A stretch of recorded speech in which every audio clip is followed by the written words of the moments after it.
Alright, should be live now. Okay. And we can get started whenever you like.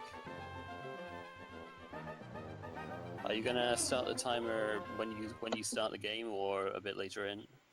Just start at new game. Okay.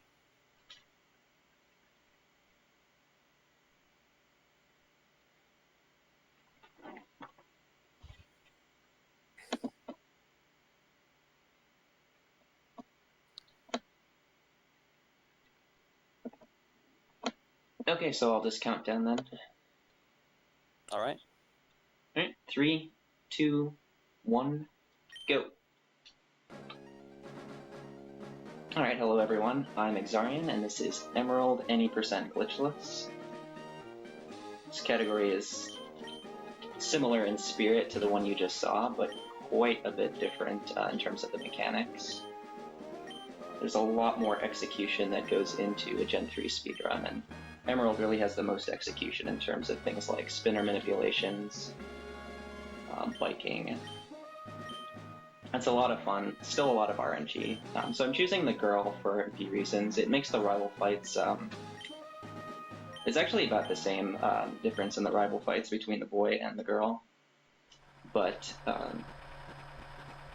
there's less variance in the RNG manipulation when you choose the girl, just because of the positions of the NPCs in Little Root Town. It actually doesn't matter for what I'm doing here for the marathon. I could choose the boy, because I'm going to be saving in front of the bag to manipulate my starter. But I'm used to playing as the girl, and that is what the fastest route uses. For those of you who saw this route at last year's, or this run at last year's marathon, or have seen this run in the past, you're probably going to notice a lot of differences in this run. I will not be catching Abra in this run. In the past, we caught Abra and used it to teleport all around the map, which was pretty useful because you don't get Fly until a lot later in this run than you do in like Gen 1 and 2. But with a lot of improvements to movement and just better routing, we're able to skip Abra, which is a huge relief because catching Abra is really inconsistent. It actually wastes about 4 minutes on average to grind for an Abra and try to catch it, because it teleports away if you miss with the first ball.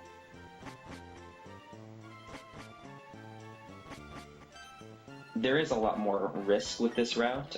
Catching Abra has a lot of benefits in terms of safety, so it should be interesting.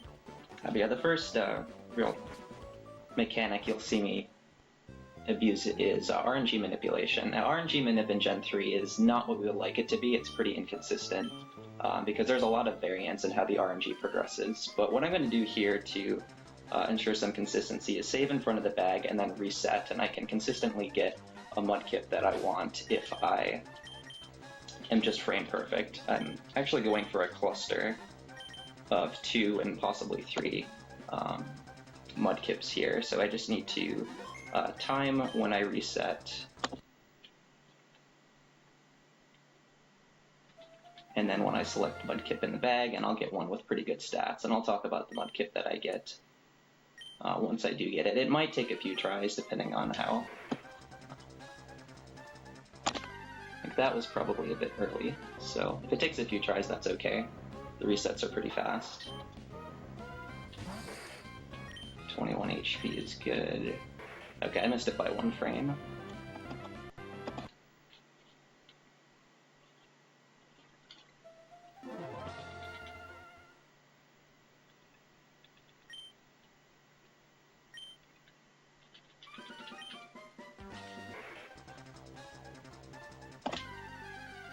I missed it early again.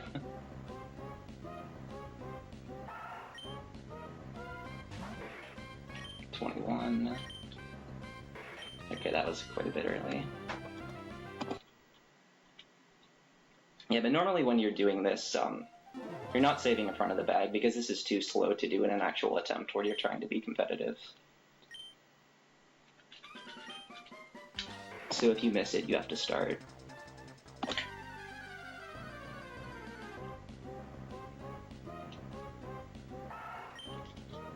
from the very beginning of the run. 21.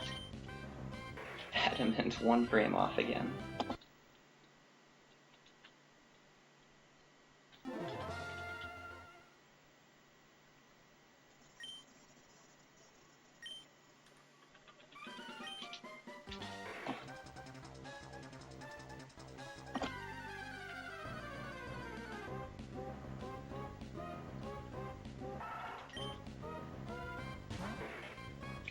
Okay, that's not right either.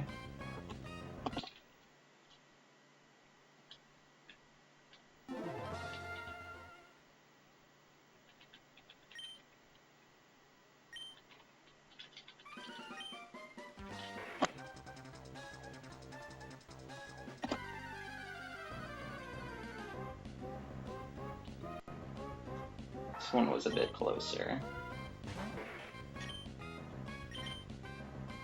Nope.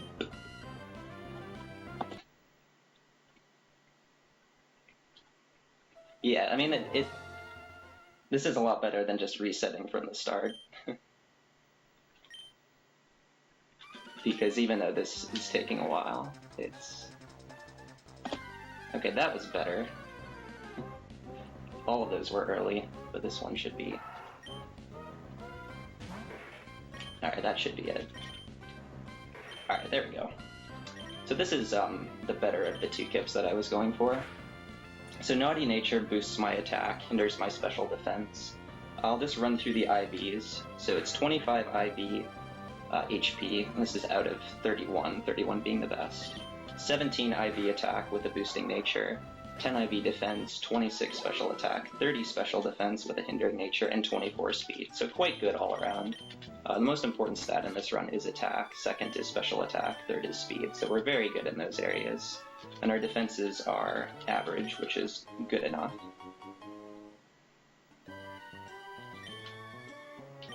And as is the custom, it's the fastest, we go with a 1 character name. Saves a lot of text throughout the run. So the first split in this run, which is just from here to Roxanne, is very straightforward.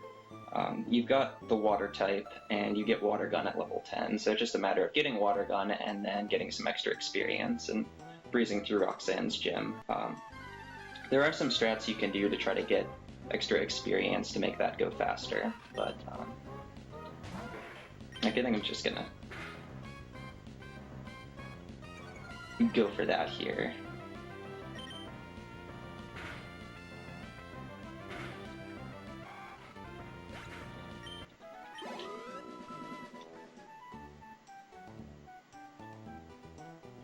But it's a pretty standard start to a Pokemon run, and you're just hoping for as few encounters as possible. You're trying to get that first really good move that allows the next part of the game to be faster. And then the really good stuff starts after Roxanne. There's a lot of interesting movement.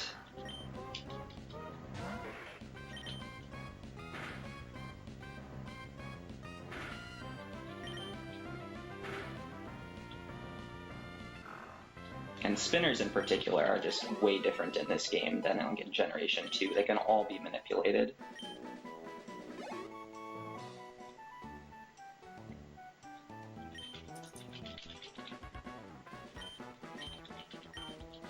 And there's a very high skill cap when it comes to that. So yeah, first rival fight is very straightforward. We're just going to spam the A button.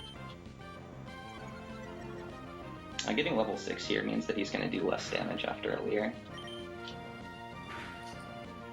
We do 5 damage there and 10 with the crit, but instead he does only 4, so we'll be safe as long as we don't miss a bunch of tackles. When we are going for like top times in this game, we go for better mudkips than this, and it's really frustrating when you spend like 30 minutes, 45 minutes trying to get a certain mudkip, and then you just die to this fight to missing tackle. That's just part of Pokemon, but at this point the biggest obstacle on this run is really just getting the stats. When you do get good stats, it makes such a huge difference, and you're going to see that throughout the run with having good attack, good special attack. It's going to allow me to use some strats that are much faster than what you could do with just an average mudkip. There's one fight in particular, which is the Moss Deep Gym Leader's Tate and Liza. That's done as a double battle, and you only have one Pokemon, Swampert, that's fit for battling, so if you don't have a very specific setup for that fight, it's a lot slower. You need to have good special attack, helps to have good speed, decent defenses. One effect of not catching Abra is you have one fewer slave that you can use on that fight. It helps to have some Pokemon to just kind of send in as fodder while you set up your Swampert. And I'm talking about that fight now because it really does affect the whole route.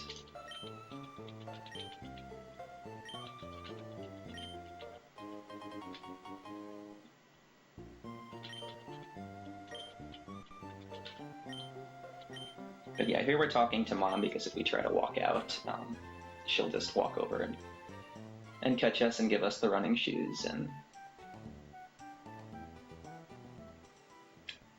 just faster to talk to her and then we can run. Really nice to have the running shoes. Fire Red, Leaf Green, you don't get them until after you beat Brock. But, coming up in a few minutes, we're going to start using those, not just for speed, but because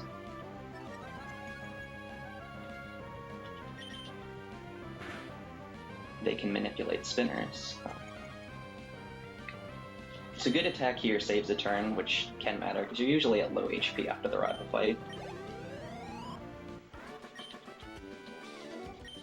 And then you'd have to heal here, which is slow because you want to heal on the menu that you have before the trainers in the forest.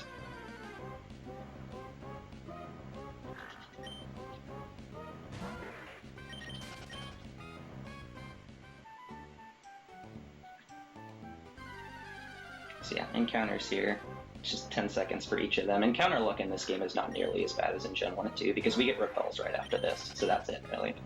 We still have some RNG in catching our Fly Slave, but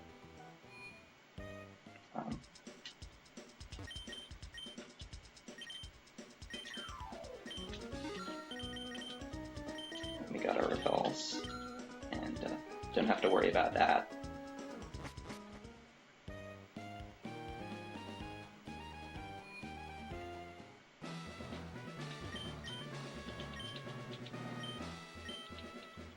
So this cutscene with Wally, there's a 1 in I don't know what chance it is. It's extremely unlikely, but there is a chance that Wally kills the Ralts. And if that happens, you just save a ton of time. I've never seen it happen in a run. It is actually really difficult to set up in a tool-assisted run just to find the right seed.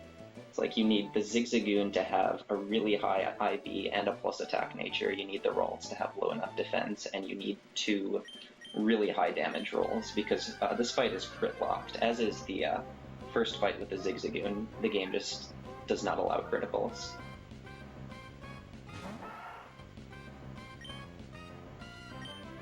Yeah, here's usually a good time. When you're doing runs, the way that the RNG manipulation works in actual runs is it depends on your trainer ID, because just saving and resetting in front of the bag, while it's consistent, if you do it right, it's just too slow. So you just look at your trainer ID and then you see a unique list of Mudkips, and you try to go for a really good one. And so each Mudkip is different. There's different routes for different Mudkips, and like this is just like a minute where you don't have to press buttons, and you can use this time to check your money management, like what items you're going to buy, and just be ready to do the run.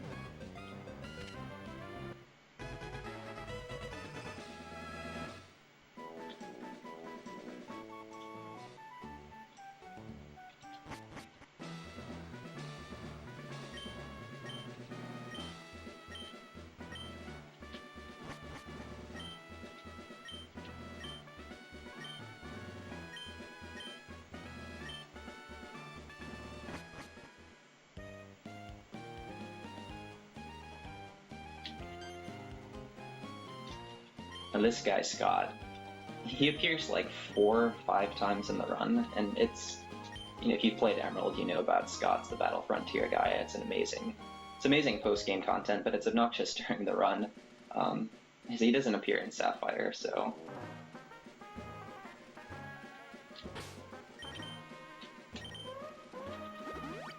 It's just a lot of cutscenes. Nothing like Gen 6, but...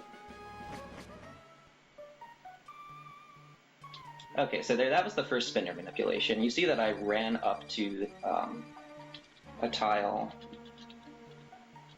across from him and below him. That manipulates him into facing down, and then if I try to run past him... Also, I didn't save, so we can die here, but that's okay. It's pretty unlikely. But yeah, if you try to run past him, he'll see you. Like any spinner will see you if you try to run past them. So you have to stop running. Spinners, whenever you manipulate them, or whenever they're loaded for the first time, and here's the second. They are frozen for 32 frames, so their next spin cannot be until the 32nd frame. Okay, so if I miss any criticals, I am dead, but it's pretty unlikely. I'm only at -1 here. He still won't kill me with a non-crit, but yeah, you can see how obnoxious this fight can be. This guy just has random AI, he'll use sand attack 1/3 of the time. You can always just miss tackle on the first turn, it can be terrible. Most of the time, it's okay.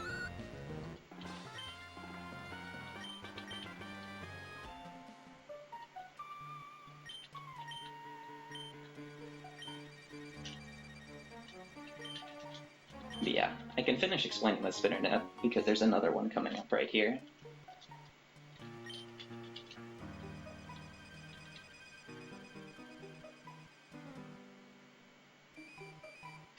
Okay, there we go. So you've just got to stop running the tile right before him. I'm just going to do this movement because haven't practiced the manipulation there recently, and it's only slightly slower to do the movement where you just wait for that guy, but you can manipulate him too.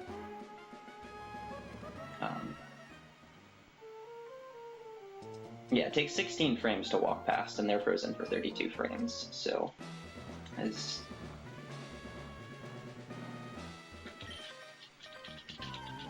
completely safe as long as you don't accidentally run too far or not far enough.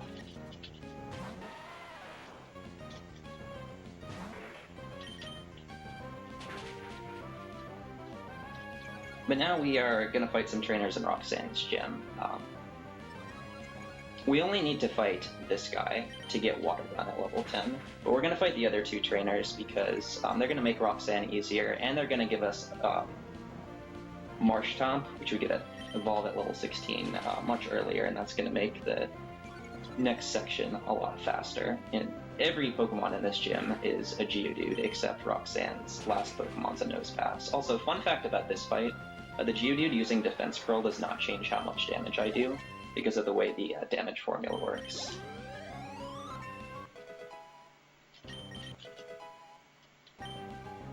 Like, you're already doing a base of 1 damage before like the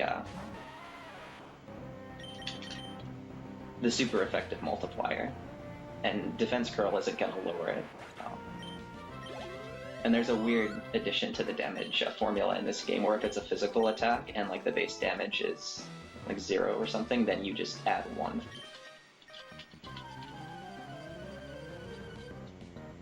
So yeah, you do 5 damage with Mudslap whether he uses Defense Curl or Mudsport Tackle. If you don't get extra experience by killing those 2 wild Pokemon, then you have to fight this guy first, and he always uses Tackle, and that can be annoying. He also takes an extra turn.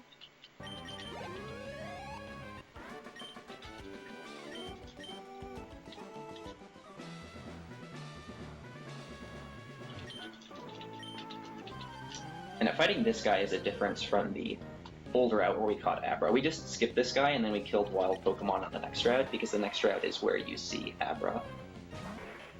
Usually it'll take you like 10, 15, 20 encounters before you catch Abra, so in that time you might as well just kill what you see.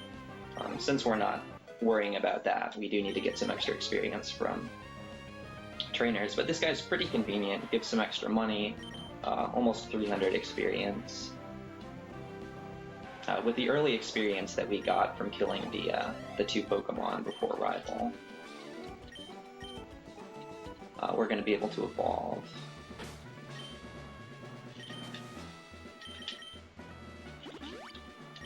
Not after this fight. I didn't save again. See, all of these fights are pretty free if you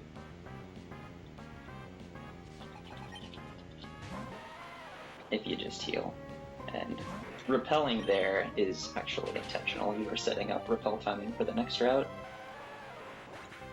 So we should be alright. I'm going to be level 14 for the nose pass. He's not going to do very much damage to me at all. But I'm going to have to remember to save before Rival 2.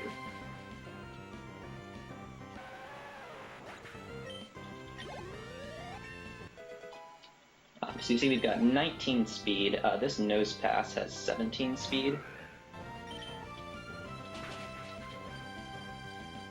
So he's going to use Rock Tomb. And now he's going to stop using Rock Tomb because I'm slower. He won't use Rock Tomb again until I'm in kill range. And this is really convenient because he's got an Oran Berry equipped and he's got 2 potions. It's a really slow fight, actually. Unless you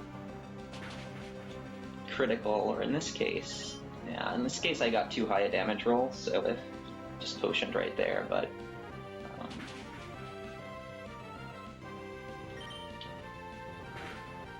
okay, so now unless I critical, I'm just gonna have to heal. And a bit of an unlucky fight.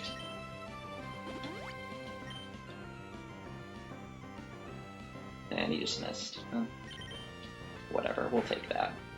Yeah, there's all sorts of fun ways you can manipulate this fight to like get torrent and skip potions, especially if you have good special attack, like a plus special attack nature. But just winning the fight is really easy. If I had worse defense, then I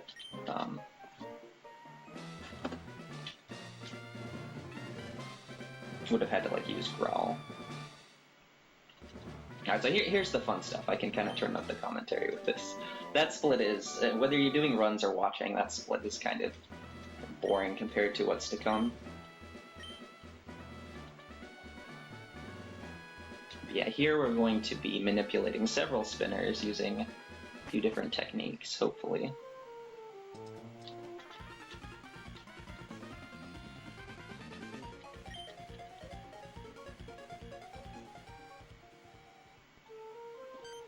The first guy is just a rotator, but he behaves the same as a spinner in response to running.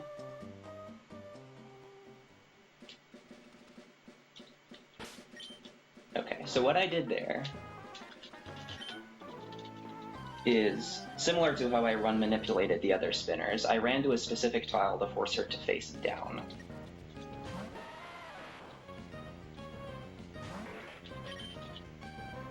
Unfortunately, there isn't a tile that I can run to where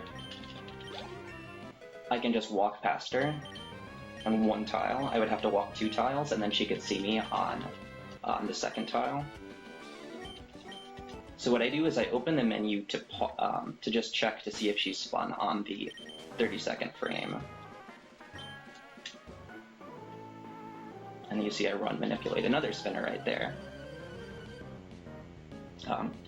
If she hasn't spun on the 32nd frame, she can't spin again until the 64th frame, which gives me a nice little 32 frame window for me to pass her. Now the alternative, and you will be seeing me use a different type of spinner manipulation. You actually saw me open the bag to repel, and that was the manipulation. It's called bag manipulation. When you open the bag, it freezes a spinner for 32 frames. So that is always an option, but it's slow. Like opening the bag is like 2.5 seconds. And a lot of the recent optimizations to this route, it's just about finding faster ways to pass spinners than opening the bag. When we found bag manip, it was pretty huge, and we saw like several world records in like a few months after that. But a lot of the improvements since then, send again, have been about just finding the faster ways. Yeah, if I'm in Torrent here, Torrent is when my health is equal to or below 1/3, then my water type moves are boosted by 50%. So if I had gotten a good rock sand fight, I would have been in Torrent there and I would have won with the Poochyena, but usually it's fine to just take the extra turn.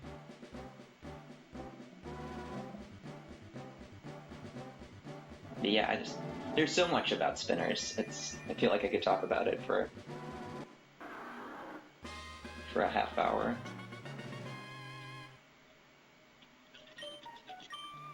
Yeah, there's our early evolution.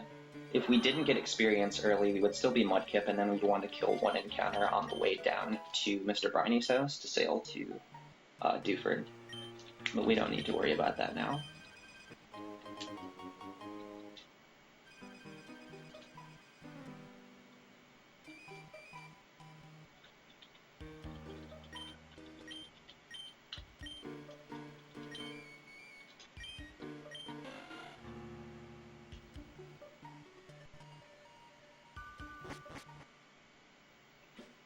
Alright, let's see if we can hit these spinner manips on the way back. Alright, perfect.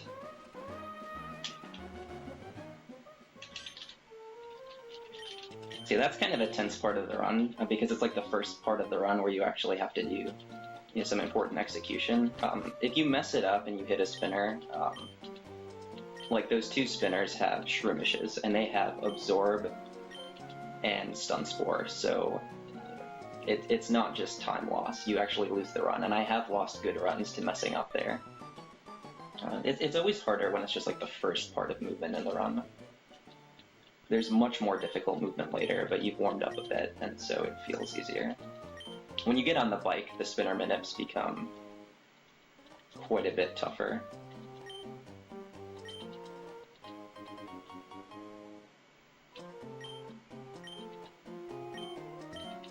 Yeah, now it's 2 minutes of execution and then 2 minutes of cutscenes. That's pretty much Emerald. It is kind of nice because it gives you some time to breathe, whereas Sapphire is like, just go, go, go. And there's constant risk everywhere. This game has a pretty nice pace to it, other than the slow beginning.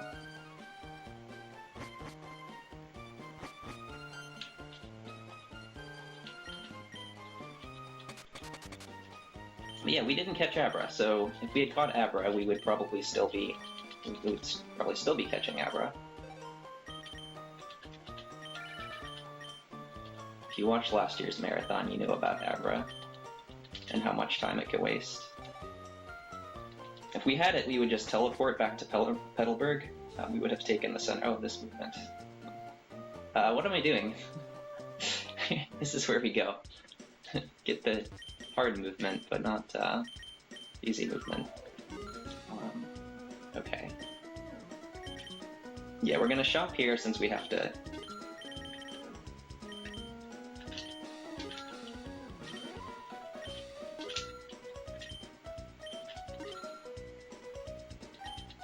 We have to run back instead of teleporting. It's actually not that slow, and you have to talk to this guy. Talk to your rival. If you don't talk to him here, then he just appears outside of Mr. Briney's house. It's actually like a little bit faster to talk to him here.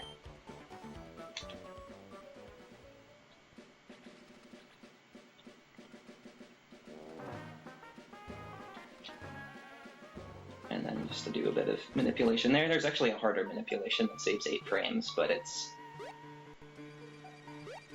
If you mess up one little thing, then you fight that trainer. Okay, no encounter is good. If we had seen a Wingull there, we would have tried to catch it. Instead, we're going to be catching a Swablu later for Fly.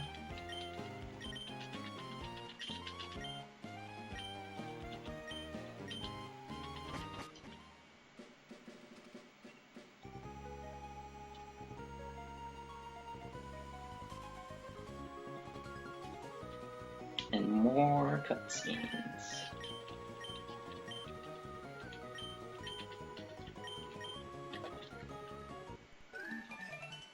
And the X items and repels that we bought are going to be used in the next section. We're just going to keep buying repels throughout this run, wherever we need to shop for other things, and we really need X items to win the second rival fight. That fight is almost impossible to win without X items. Now we're going to enter the center, and this is one of the biggest route changes as a result of not catching Abra. We are still going to warp. We're not going to use Abra to warp. We are still going to warp, and it will be, hopefully, a fun time. And we're going to warp back here to beat Brawly after we've got a bit more experience. If we try to fight Brawly now, we're likely to win, but it doesn't save that much time to get his experience.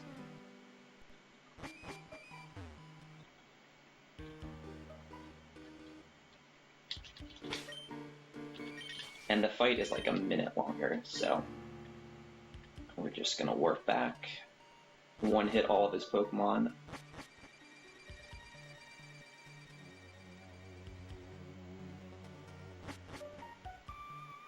And here we're just walking around Steven so that he has a faster path out. You see this in a lot of Pokemon runs where you take extra steps so that an NPC that you're talking to doesn't have to walk as much.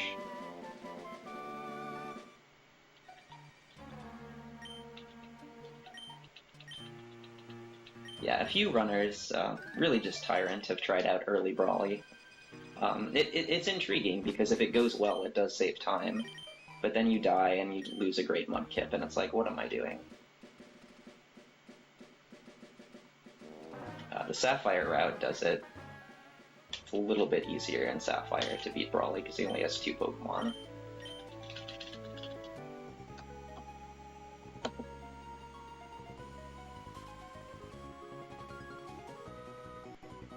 Alright, so we get the revive here. I think we're just gonna get the revive. We don't have a Slave right now, so if we die, this revive is not going to be useful, but it could be useful for later. And then this Soft Sand is essential because we're going to be using a lot of Mudshot. Mudshot is a great move when it doesn't miss.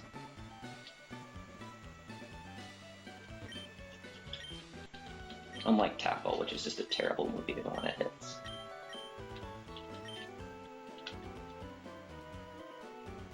Alright, so normally with like really good attack, we would just wait until we repel on the next route to equip that Soft Sand, but we don't have the best attack, so we're going to equip it, not for the fights in this museum, but for the fights on the next route before we repel. Oh, and I just got the museum for free, that's pretty neat. Glad that worked out. It's actually faster to have the money to get in and to just pay instead of going through that extra text, but it works out really well to just have $28 left because you get a 3rd Super Potion.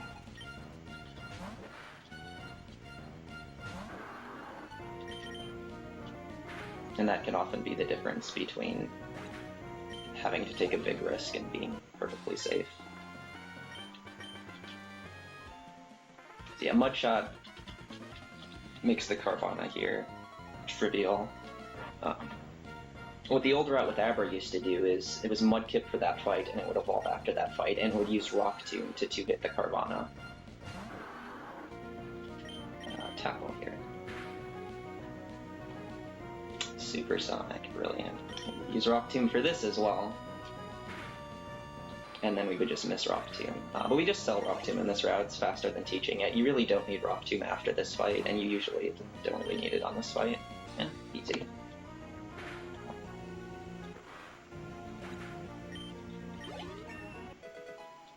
So a lot of things change as a result of not catching Abra.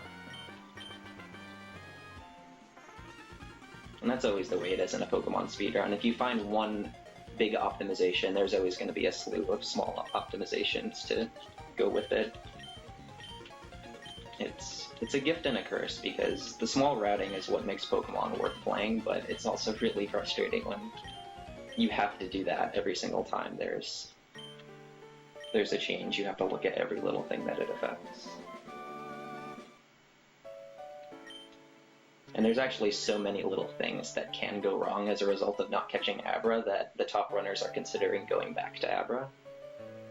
You're likely to see one of those things in this run. So far it's been pretty smooth. I have pretty good stats for this stage of the game though. Good defenses.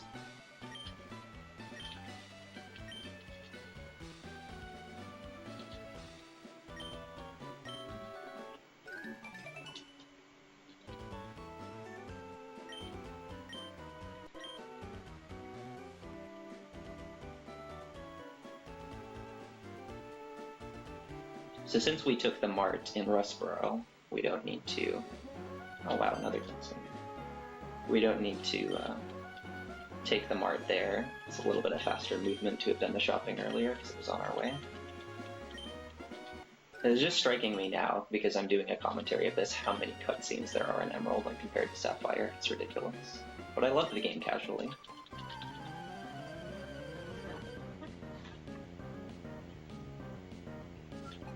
Alright, these fights can be a pretty huge troll. These guys are actually the main reason that you need to get that early experience. If you don't, you're mudkip for these fights, and these guys have electric moves, and you're doing like 20% of their health with water gun. You absolutely need to be Marsh Tom for these fights. But even as Marsh Tom, they can waste a lot of time. You didn't see why there, but if I got double growl, or if I got a bad range on that minion, after the one growl, it would live, and then you would see the speed fall animation from Mudshot. So Mudshot always lowers speed, and then those guys have an Oranberry, so that would activate, and then it'd give them another turn to potentially quick attack. It's like 12 seconds to miss a range. It's ridiculous.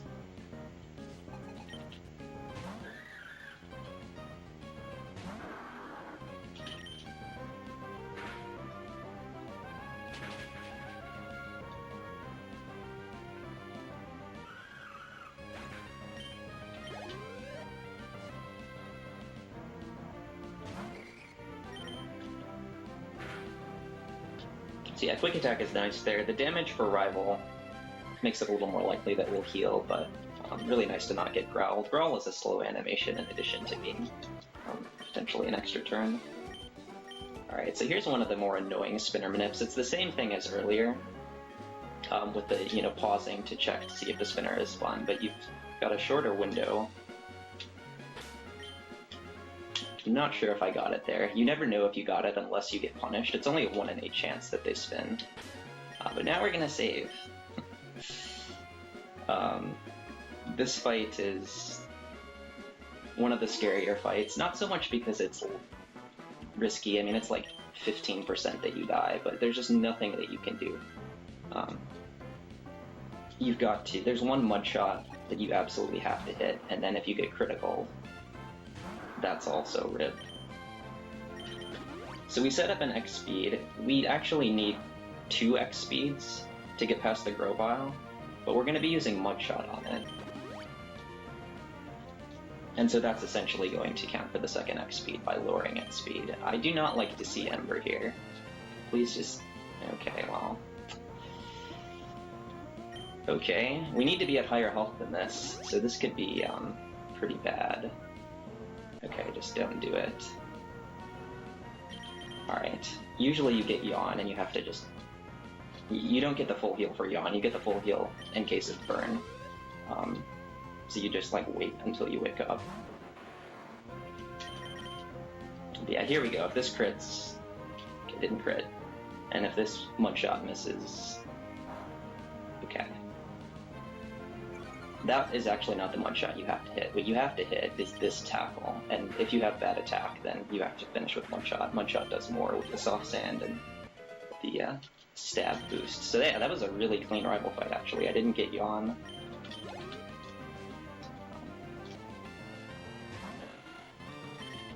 Just have to get this Wingle range. It's not favorable, but critical. Yeah, that's an amazing rival fight. I'm sure that this is not good pace right now because of all the saving for Mudkip, but it's been a pretty clean run so far.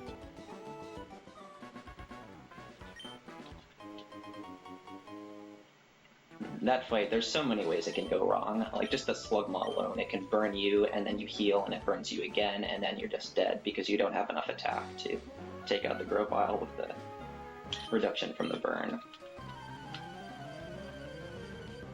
Or you can just get put to sleep forever, and then he keeps embering you while you're asleep, and you've got to waste more healing items than you can afford to. So shoutouts to Mudslap for putting in some serious work in the early game. For some reason we used to teach Mudshot over Mudslap, and of course Mudshot has the 5% chance to miss, Mudslap is guaranteed, and Mudslap actually takes out quite a few folks, the Slugmaw on Rival, the Magnemite there, and with good attack it takes out this Abra. Okay, 38:38. That's actually a terrible time, so that's reassuring. You never want to be on like really good pace in a marathon. Start thinking about doing YOLO strats you shouldn't do. Unfortunately, I'm not in Torrent here. Normally, the Grovyle and Slugma do enough damage that you're at that below 1/3 health. And you can use that to water gun a few things coming up. Instead, I'm going to have to use Mud Shot, which can miss, and it's got some extra text. Because it's super effective against the Electrite.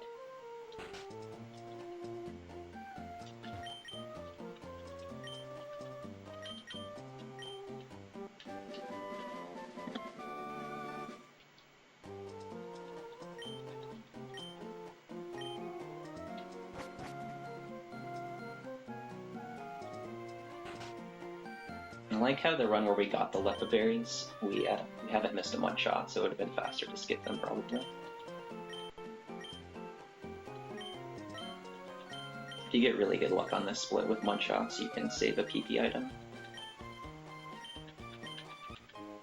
Yeah, Mach Bike, here we go. This thing is gonna put in some serious work. Alright, so this is...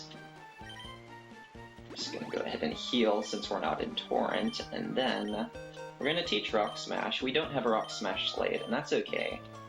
One of the biggest improvements to this route is we don't have to catch a Rock Smash Slave because Marshtomp is such a beast. That.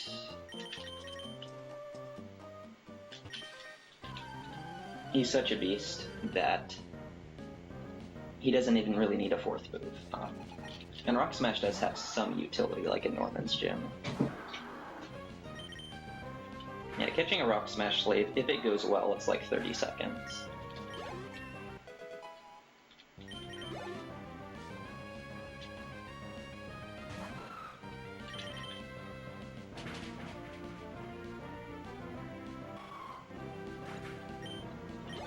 Well, it is a little bit slower to teach it to Marshtomp than it is to teach it to a Slave, because you have to override a move. But overall, it saves like 20 seconds in the run to not catch a Rock Smash Slave. You just have to... You have to have good enough special attack is the main thing, in order to do the Tate and Eliza fight without a Rock Smash Slave, and I do have good enough special attack. Pretty much, you have to have good enough special attack to do Rock Smashless. And to compete for a top time. I remember when the strats were far worse in this game, and I would run like 0 special attack neutral, and I'd be like, oh yeah, this is fine.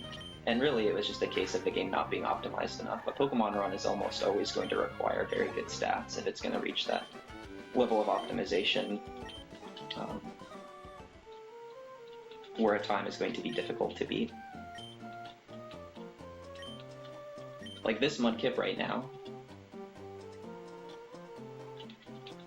would actually be considered a bad Mudkip if I were doing like world record attempts. It's crazy.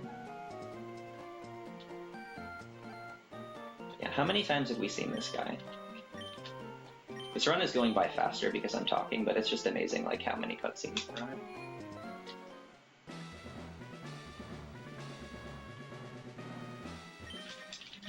Yeah, but this fight is like one of the main reasons that I like running better attack than this. This Zigzagoon is like a 50-50 range with Mudshot. If you miss it, you get the Speedfall animation and text. That's slow, but more importantly, this thing has Growl and Sand Attack.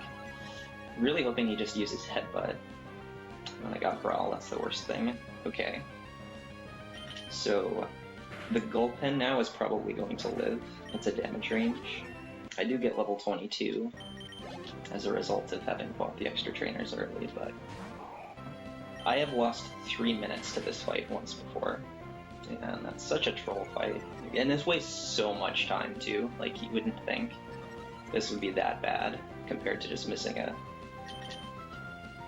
damage range early in the run, but it really is. It's like 20 seconds. The Gulpin has Yawn and Sludge. Sludge Poison can actually be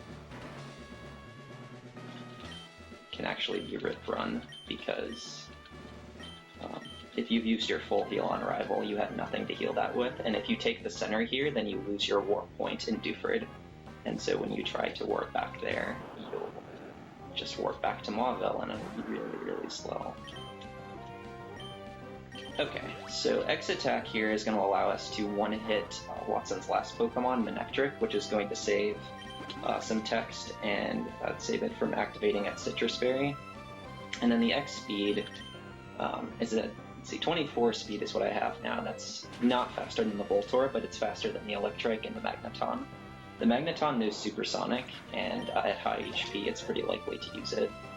And when you've used an X-Attack, you're doing a lot of damage to yourself, so...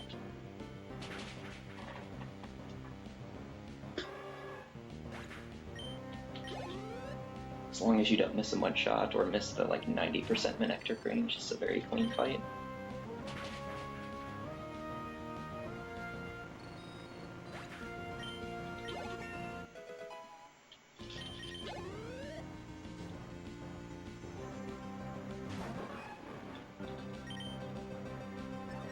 And the other nice thing is, by not giving this thing another turn, you take almost no damage here, so now I don't have to heal for the next split. Now, the old route didn't have money for a third X attack, so you would end up taking damage and you would lose a bunch of time to text. Alright, but now here's one of the hardest sections in the run. Not going to be able to do as much commentary during it, but after I get through the shopping trip, I'll be able to talk more about it. But just watch the biking. Hopefully, it won't be too bad.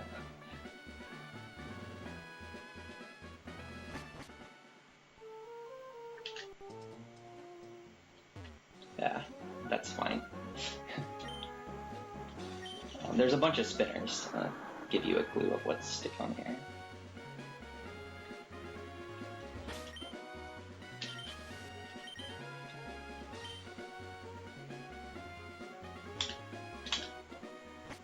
See you later.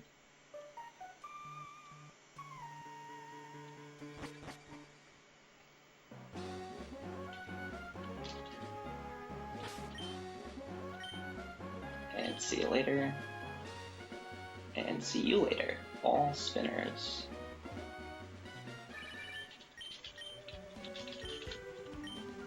Now this route just has a bunch of standers, but if you mess up the movement, you can hit one of them.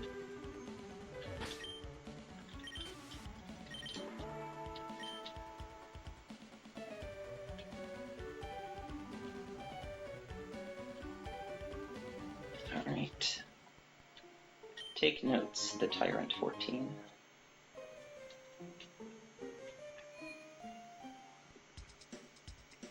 Okay, so this is the biggest shopping trip in the run.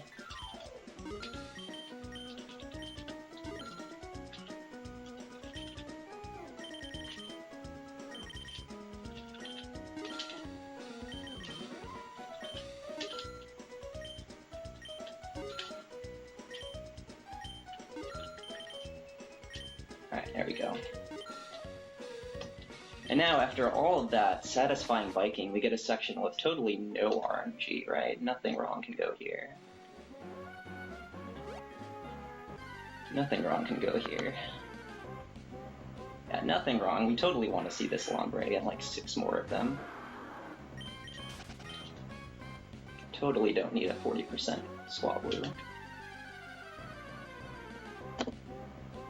Well, that's pretty good. Oh, how many runs I've had with good biking and then 7th or 8th encounter Swablu. But we'll take this. This is probably the part that I hate the most about the Abraless route, is since you're not grinding for Abra, you can't catch a bird earlier. You're just not going through the grass, you don't have a chance to get Tailo. So you almost always end up stuck here.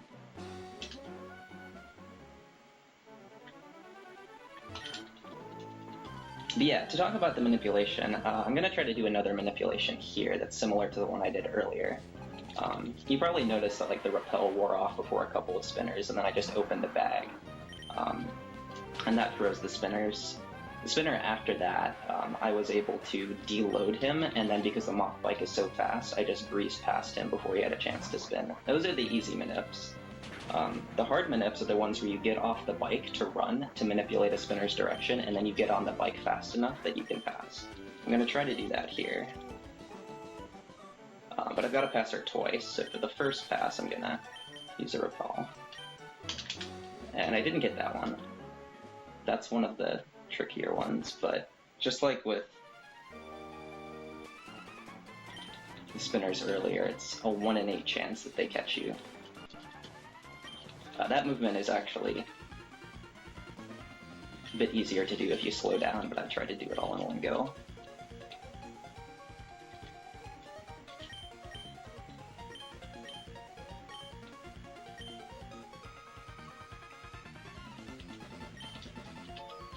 Yeah, we've got 3 more run into bike manipulations coming up here. And since we don't have Abra, we can't just teleport back.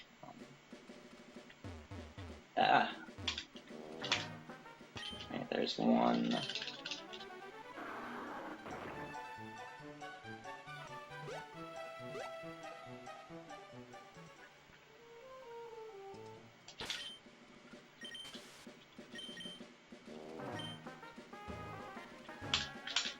There's 2.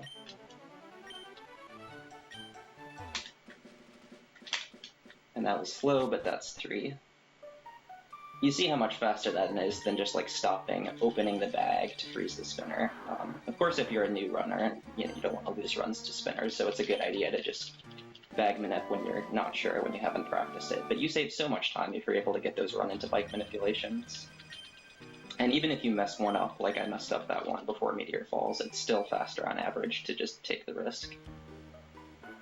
As long as you're getting, most of them.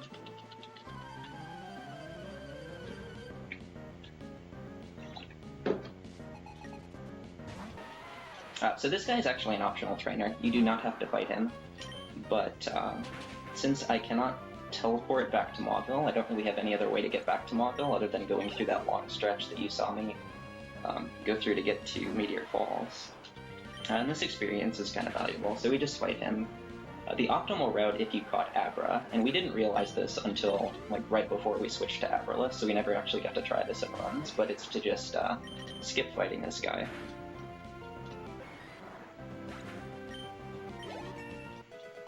And so instead of going out this way and then biking back to Mauville, you would go back, after getting strength, you would go back out the west side and teleport.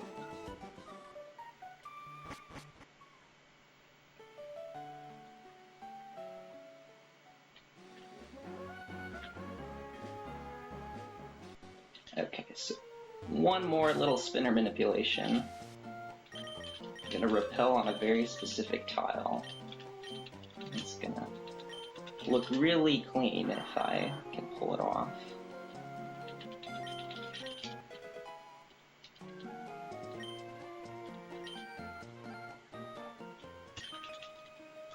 And I didn't mention earlier, but remember we fought the guy above this trainer?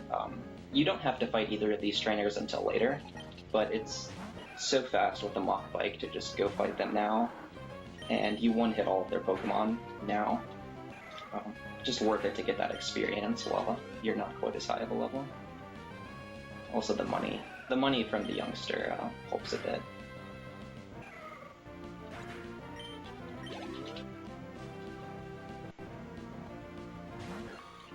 Alright, this Shroomish. Plenty of runs ruined by this thing too, and there it is. The classic. I mean, I had one run where I did perfect movement through all of that, and then I got this. Damn effect spore ruined my good split. Okay, so we have to use the full heal, that's okay. So we didn't use it before, just time loss. Quite a bit of time loss.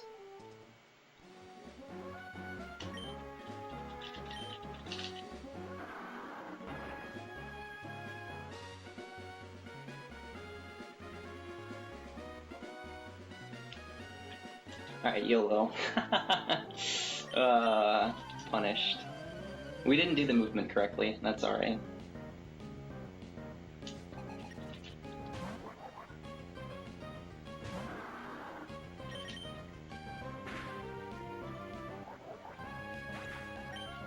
So that guy's a spinner. If you turn on the right tile, then you're guaranteed to pass him. If he hasn't spun already, and if he has spun already, then you can just run and manipulate him.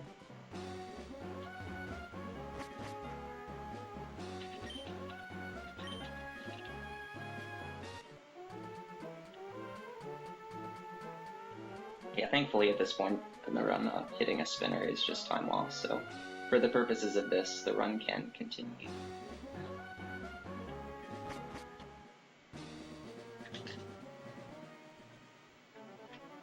I blame the Shroomish thing.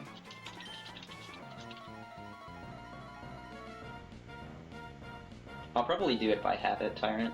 Also, I think there's a question in chat. These fights are like really trivial, so I'll just see if I can answer anything in chat.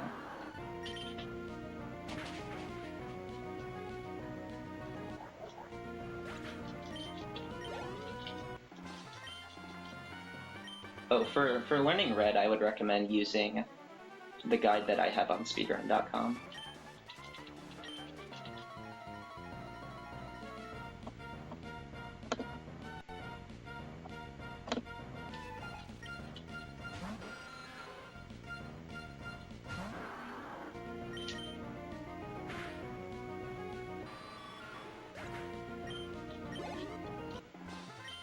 And then reading more, you know, the more that you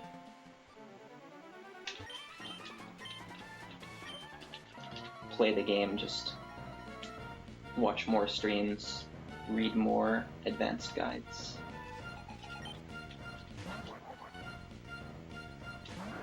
Okay, so this Numel is one place where I just lose time to having not the best attack. I have to use Water Gun instead of Strength, and that's an extra super effective text box. And in Gen 3, super effective text boxes are actually close to 2 seconds. Compare that to Gen 2 where it's less than a second, and Gen 1 where it's like half a second.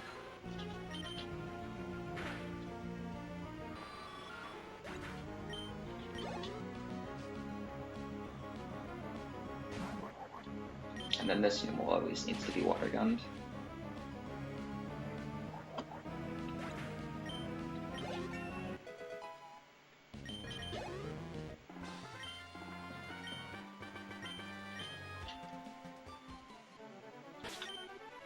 Why am I even on bag? Interesting. Okay. Switching Swablu to the front here because Maxi's lead has Intimidate, and we don't quite have enough special power with Water Gun, so we need to do this fight physically. So we're going to get Intimidate out of the way, and then because Mightyena has Sand Attack, we can use Swablu's turn to set up a guard spec, and then Sand Attack will just not work. Swablu control here by not dying. 23 HP, it's almost guaranteed. I think, yeah, it's almost assured to die. 2 bite.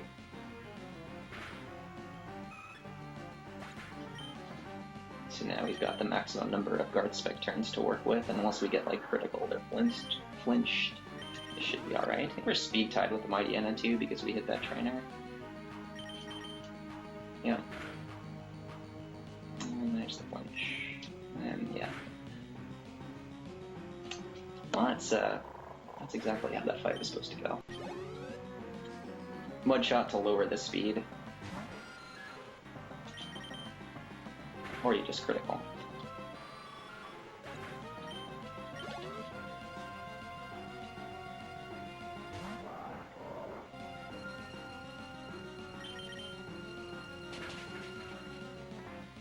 And if you're in Torrent, you can use Water Gun against this to avoid the miss.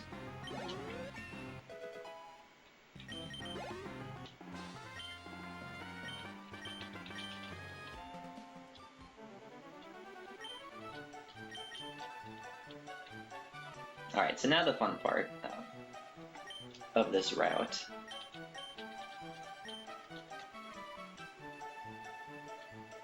And since we got extra experience, it's going to be especially fun. Always punished here.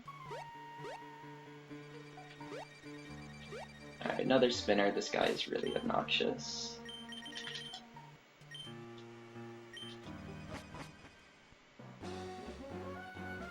So you have to bag minute him, pretty much.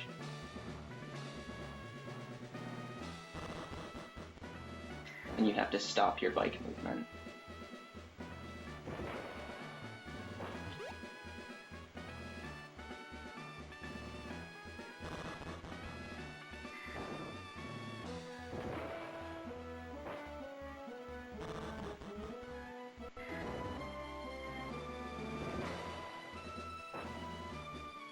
Yeah, we're gonna save here, and it's not so much because this fight is high chance of killing us. I mean, it's mainly just because if we die,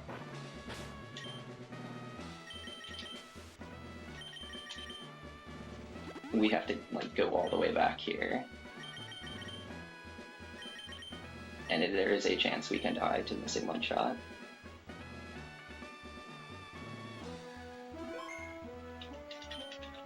But this fight is not so much about not dying, it's actually about opposite. Old strats for this fight were to just beat it, just set up 1x attack, 2 hit the torque hole, 1 hit everything else, really straightforward. Hope you don't miss Mudshot, hope you don't get attracted. Really hated it because it was just such pure RNG, and now it's a little more interesting. Now I'm level 28 here. If I were 27, I would try weakening this Slugma to manipulate its AI, but I'm bad, so I can't do that. Sunny Day turn 1 is bad. The move that we are looking for here is Smog, and I think that will explain itself in a few minutes. Till we get Smog, we just set up.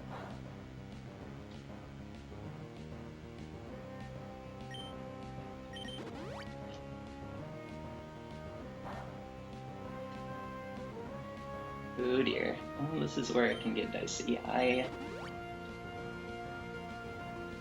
only have so many X attacks. Alright, perfect. +5. I can strength the camera up. So we wanted to use 4x attacks there, but using 5 is okay.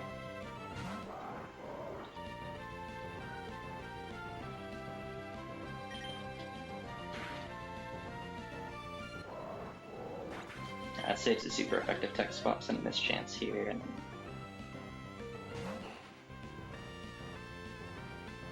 just no miss. Good stuff. Smog is 70% to hit, and if it hits, 40% to poison. And Slugma always uses Smog if it's below half health. Unfortunately, all of my moves either did less than half, or it did so much that it would put Slugma into Hyper Potion range. So we just had to hope, and once it's used Sunny Day and Light Screen, then it'll always use Smog until those expire.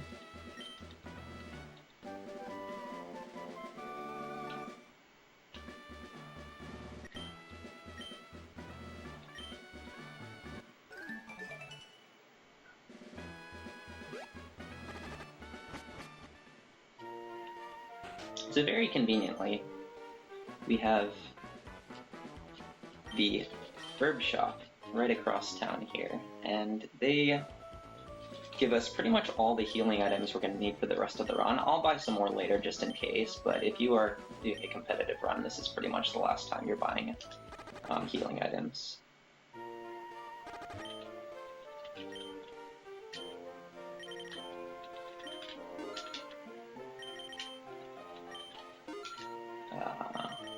We actually have extra money here, don't we? So let's just get more. Another energy root. We don't need any more than that, because normally you don't have that much money.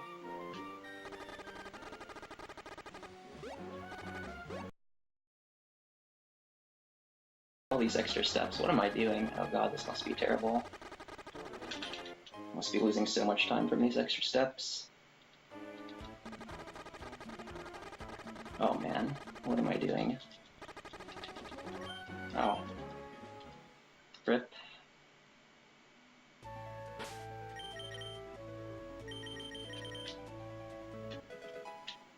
Well, since we're here, let's just fight Brawly, get it out of the way.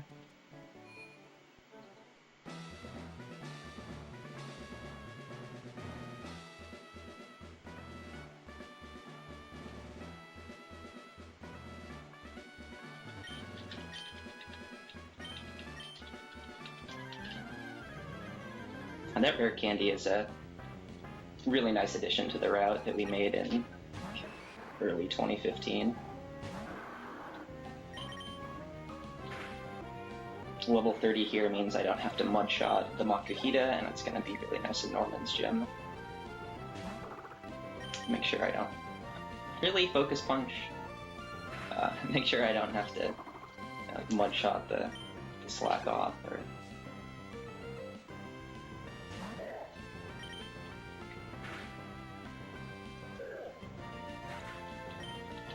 deal with like a speed tie. There's a lot of things that the candy helps with, and then we're going to get a few more candies so that we get just the right amount of experience for the late game. But yeah, really nice that that you can just warp back here at the perfect time by getting poisoned on Flannery. It saves about like a minute if you get poisoned quickly enough compared to doing the movement, and this is where you save time over Abra, because Abra sets the warp point in Mauville and does a different set of warps. NPCs, man. And now we've got 5 badges, or 4 badges. 4 badges, that's right, yeah. You can't fight your dad, Norman, until you have 4 badges.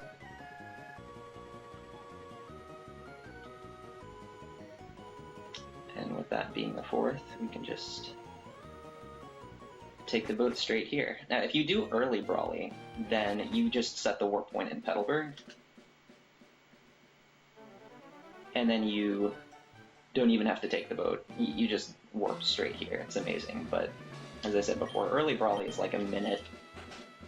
You get a decent fight, you lose like a minute, and then you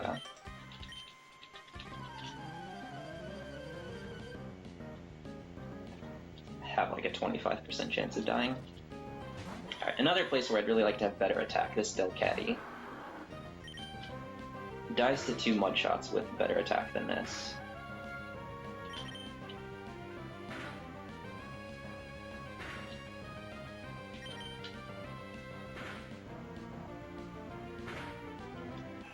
It can still die to Mudshot with this attack, but if I miss the range, then in addition to seeing a bunch of speedfall attacks, I activate its Hyper Potion, and that's really slow. So we just take the extra turn. I didn't Mudshot to lower its speed on the second turn because that might have still activated the Hyper Potion.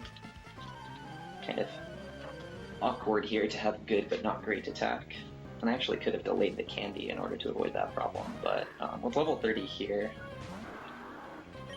I guarantee that the slack off goes down. This thing has a citrus berry, and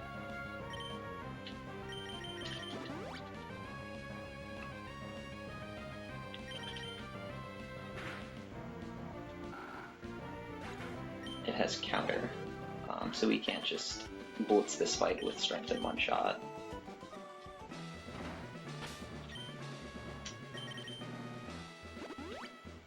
So the fights in this gym are pretty calculated. If you mess up here, you can just die. You're taking a lot of damage from the pokes here, and you've got to keep an eye on your healing items as well.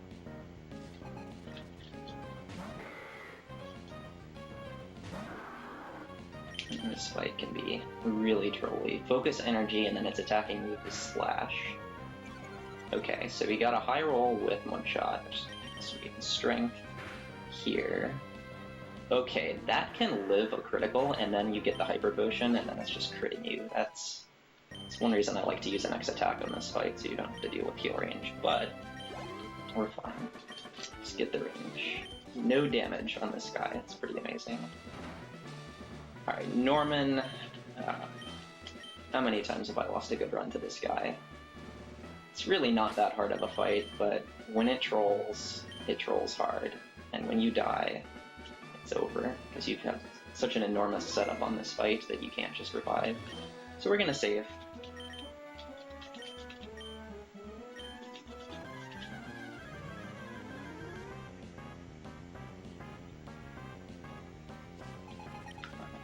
really the biggest troll in this fight is this damn Spinda.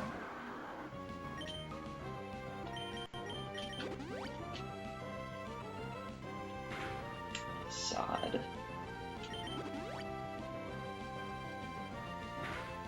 Really?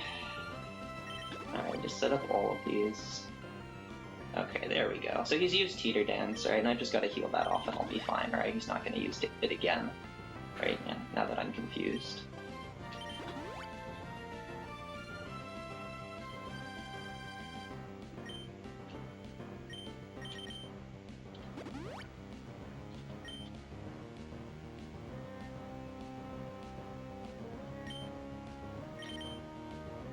Just gonna use Facade, right? He's just gonna use Facade, and we're not gonna lose all of our heal powders and lose a minute here. Totally fine. I mean, like, how many times has this happened in a run, right? All the Emerald runners can attest to it. It's ridiculous. I don't know what the odds are of Teeter Dance. It seems like when he uses 1, he uses 8.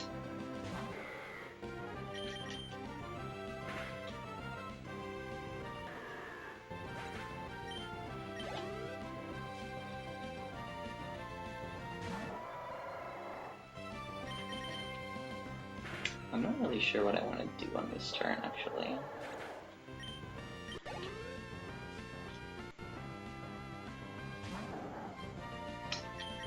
I did not mean to use Strength.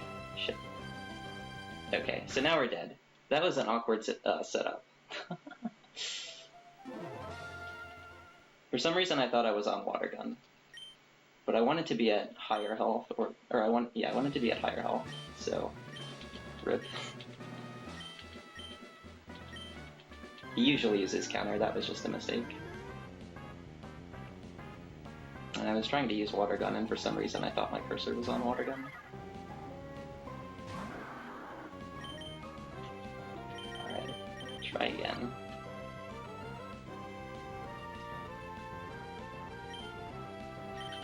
One.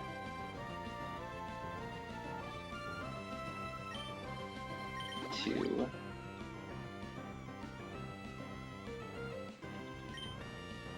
3.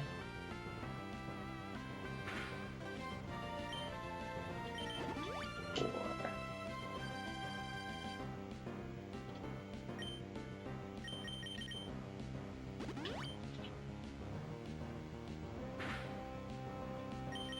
'Okay. So what's meant to happen when you have 4x attacks here is that you like take more damage from the Spinda, and you haven't healed yet. So now...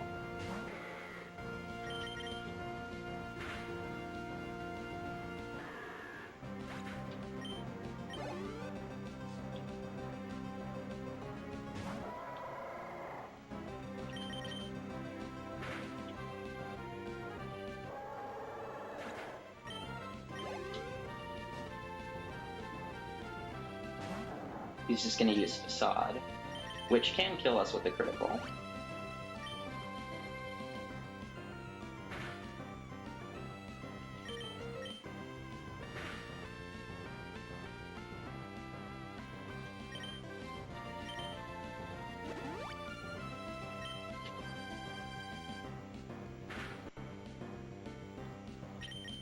But since it didn't,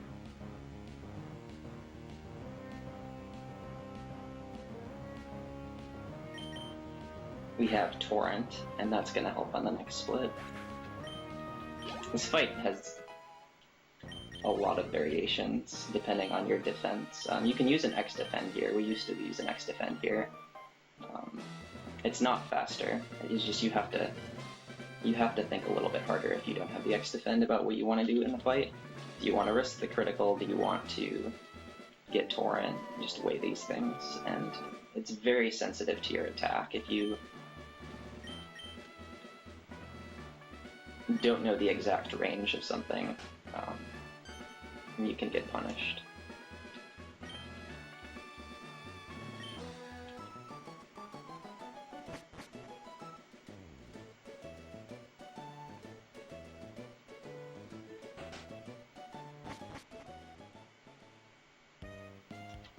So in Emerald, they just walk you straight to the house. In Sapphire, you actually have to walk out here yourself.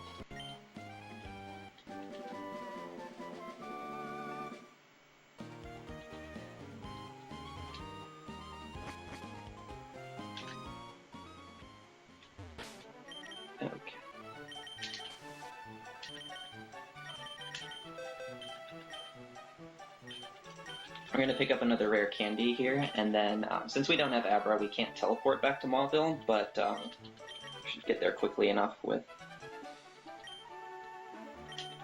some tight movement. We're also going to finish our shopping here.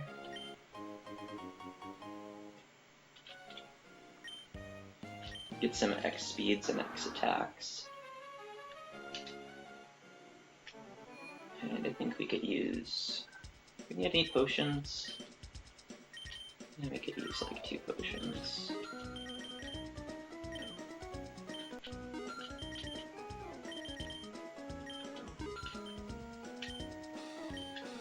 Okay.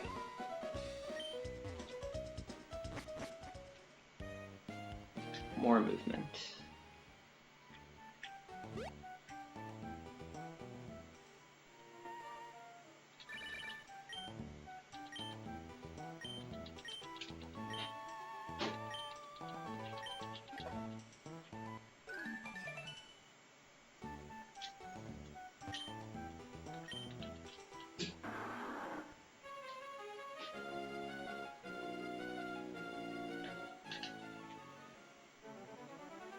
Not worked out. That's another spinner, super repel, and that freezes her. And now another rare candy. Very convenient that with this bit of extra movement we do get to pick up this candy along the way, because that replaces the candies that we used to get later. Or one candy we used to get later. Alright, see you later, spinner.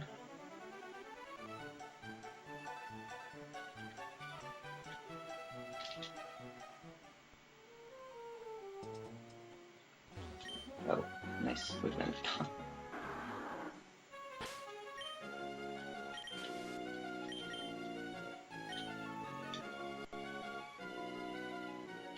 And see you later. And this is classic. If you've watched my streams, you know this is exactly how it is for me. I like get all of the hard movement and then I mess up the really easy stuff, like not using the right move against the slacking.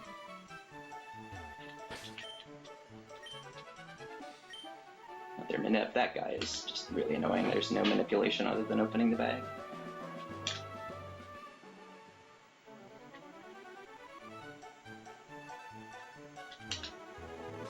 And this is just biking.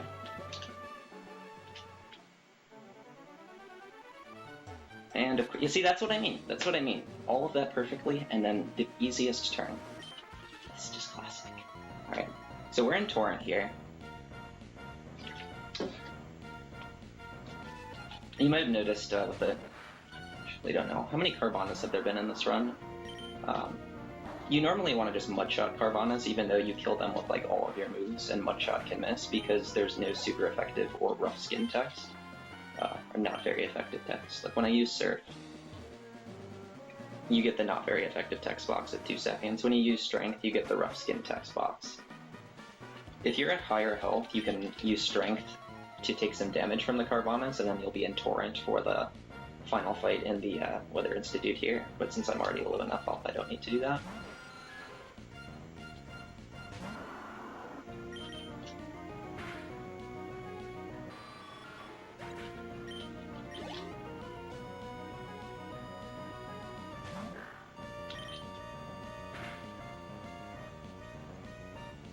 Oh, and critical hits too. Almost 2 seconds each time you get a critical. If you're going for like a really good split that's execution heavy and you get 1 critical, you'll just lose as much time as you would from making a biking error.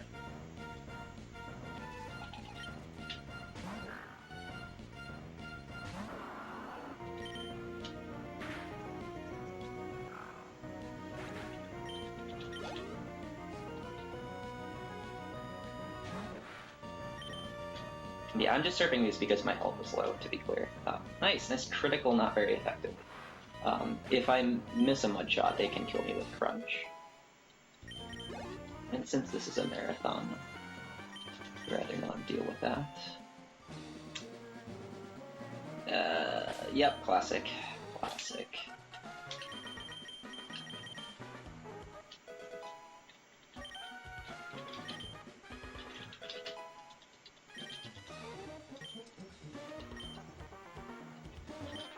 Unfortunately, in places where you can't bike or run, like here, there's just nothing you can do about spinners other than Bagmanif them.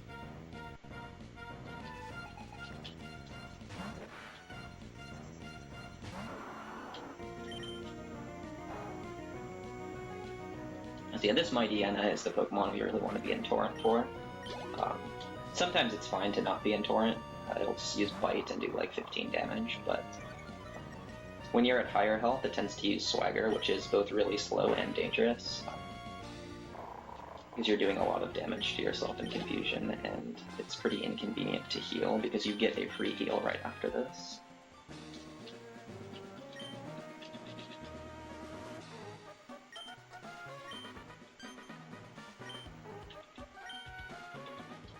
Alright, so here is the #1 run killer right here, this guy.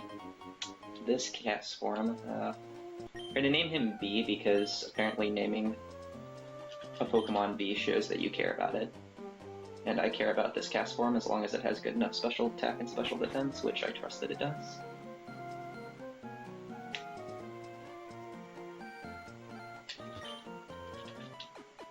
This game has a lot of double battles that are forced, or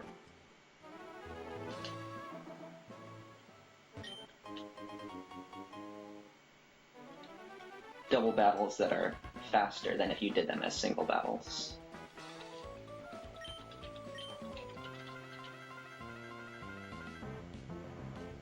So, whatever cast form you get, he's going to be thrown into the fire. And if you have a really bad cast form, you can die or you can lose a pretty decent chunk of time. And really all of cast form stats matter except for attack. And don't do it. The candies to 35.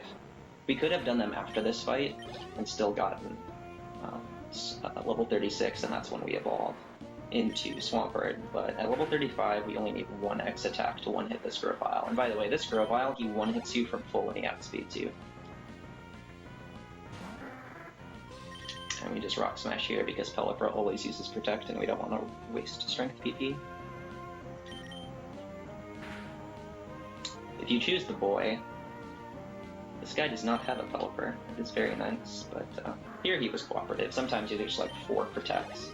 We'll lose a lot of time, lose a lot of Strength PP. Depending on what PP route you use, you can lose a lot of time.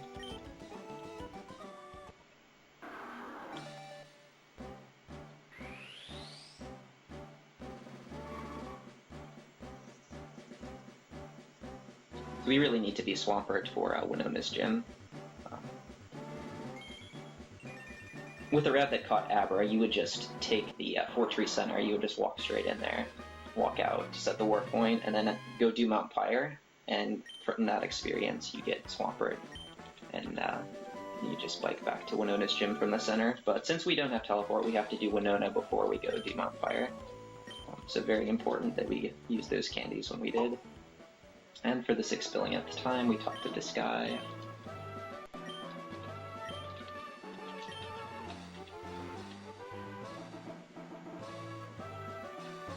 Okay. I didn't. It's meant to remove that from the menu.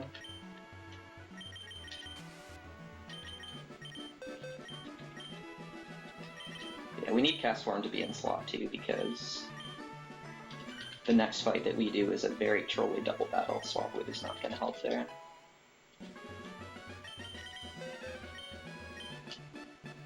And then shout out to Vincento341. This is one of the coolest optimizations, is to teach this little guy Shockwave.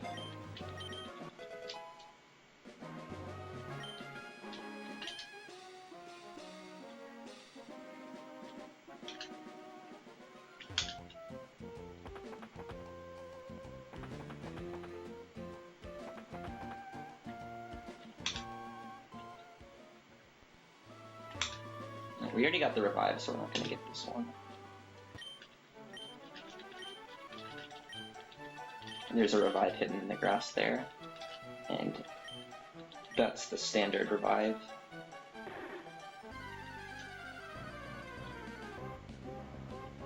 Saving before bird double. I really should, but so many times in this run where I probably should have saved. Let's just keep it going.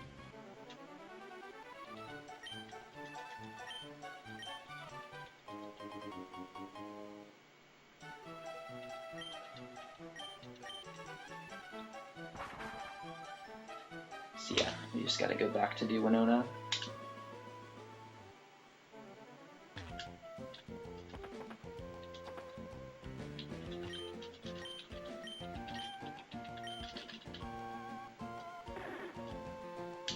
Because we can't use Fly until we beat Winona. We've got it, we've taught it to Swablu, but Winona's badge is required to use the HM in the field.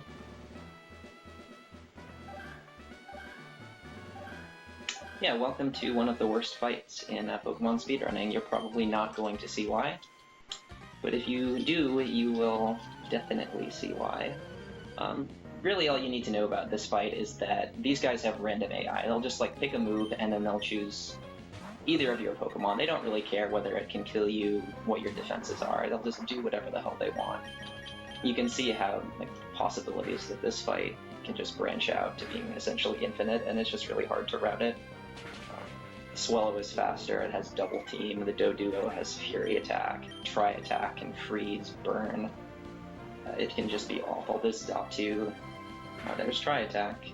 Okay. We want Swampert to get here rather than Castform. Castform needs to be at decent health for the next fight. Okay, good roll with Strength, and Castform takes it out. If Castform had more special attack, that would have closed. Now we can just go ahead and Strength this since we had a good Pelipper. I want to be conserving our strengths here, even though I'm using a safer PP route.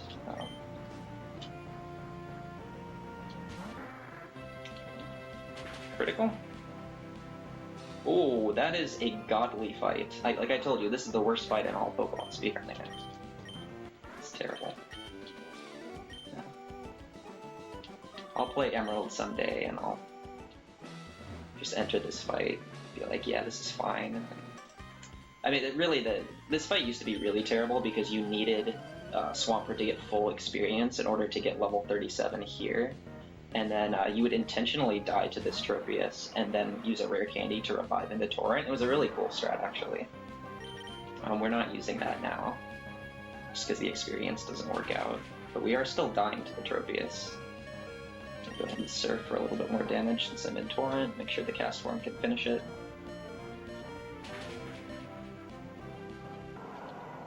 That death is not intentional, but it's faster than trying to avoid it, because Castform just doesn't do well enough on its own. Castform can be outsped here, by the way. But here we go. 78, 47, 49. See, this is why you name your Castform B. You care about it, and it cares about you. That is a beast Castform. We have a revive, and it is up here this time.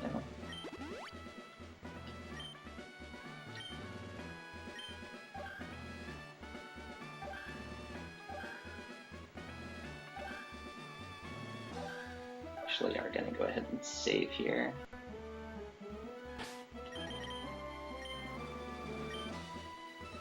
Because it's just too long of a trek back if I die. I'm not faster than the Altaria. I don't have the second revive.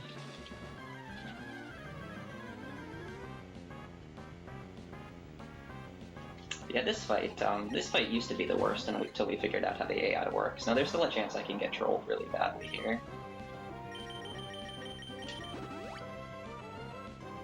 Okay, Perish Song is the worst. He didn't use Perish Song, so we're fine now.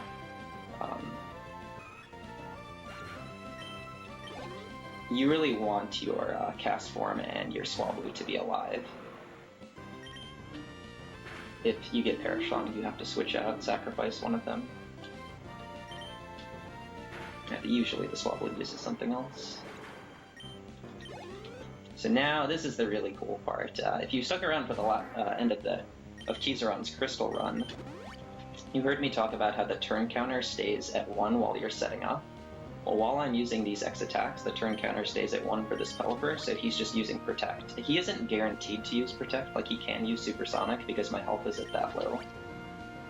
But he's very likely to use Protect because the turn is stuck at 1, and I am using Strength because of the small chance he can use Supersonic, because I've got extras, but you can basically set up for as much time as you want. Nice troll.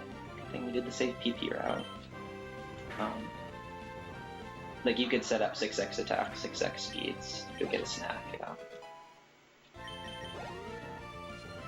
I don't need to since I've got decent enough stats.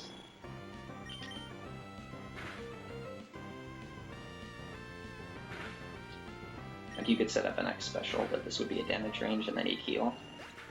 So, you just take a bit of damage. We do want to take some damage here. Get into Torrent. Dragon Breath. This can paralyze. Did paralyze. And that's just great.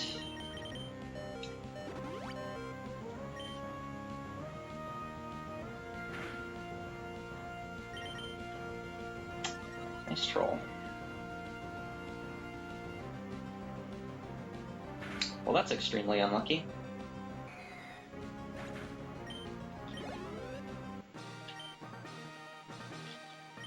I do have a heal powder for that, but I'm not in Torrent and I lost a bunch of time. I still believe that was a speed tie. Oh well, we didn't get Perish Song.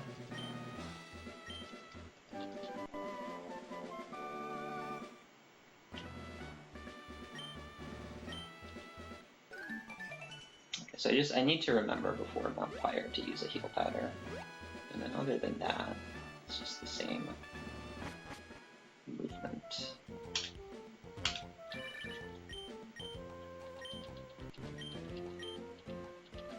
I think this is the last we hear of this guy. So many. Alright, so cool movement coming up. It's one of my favorite sections of the run, actually. That was a bit of extra YOLO tiles, but... Alright. Of course, cursor's on save. Alright, so we'll go ahead and just do this now.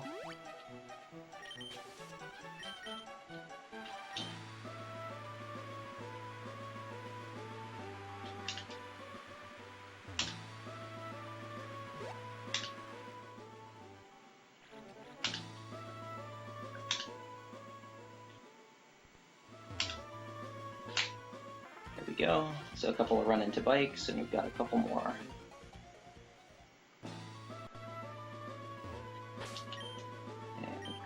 This guy, and there we go. I did go far enough, okay.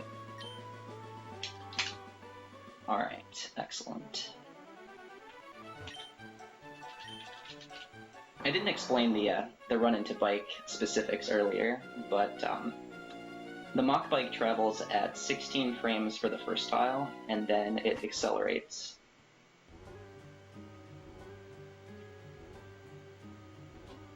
So the second tile is 8 frames, and then the third and on are 4 frames. And as I mentioned before,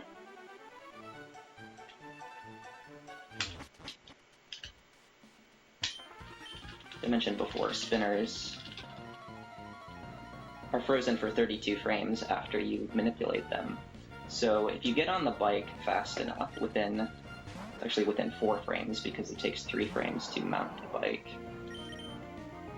Alright. I didn't elixir, I forgot something. Alright. Let's see how we can do this. I'm just gonna have to do it before, I'm just gonna have to do it now.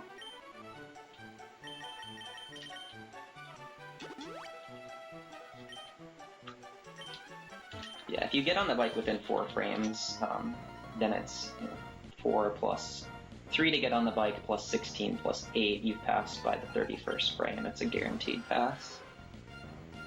It takes a lot of practice to get that down, but it's so rewarding when it works. Also, you saw me get off the bike before entering this area. That's a mechanic that's abused quite a bit in this run. I don't know how to explain it perfectly in terms of technically what goes on, but basically when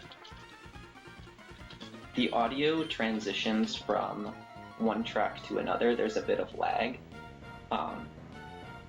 So the first area on the top of Mount Pyre has the same track as this area. So if you get off the bike, then you can change the track to the same track that you're like about to load. And so there's no lag while loading that area. It's used quite a bit in like Sky Pillar and Seafloor Cavern and Victory Road. Good.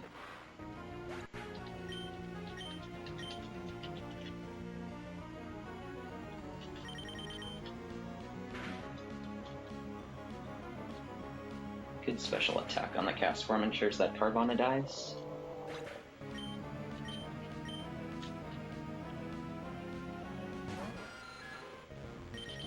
Yeah, 6 serves is what we need. Or sorry, 6 strength is what we need. We don't have Torrent, so that's going to be interesting.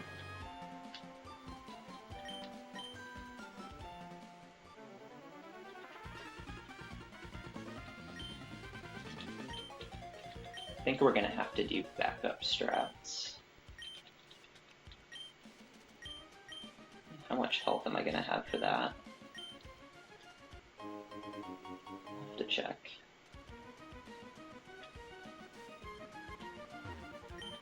One more rare candy.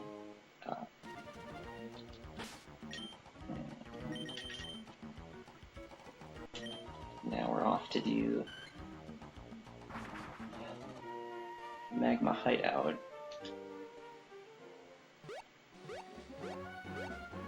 Okay, so I'm just gonna show you. This is normally what we do here.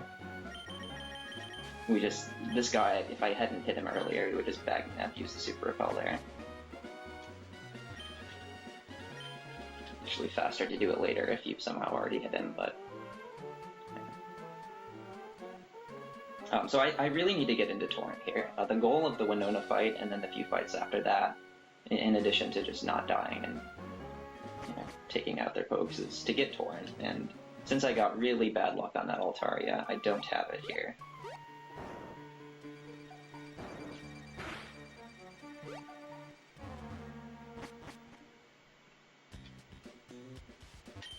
So I gotta figure out, there's 2 things I can do to get it, and I think I'm gonna use the second one.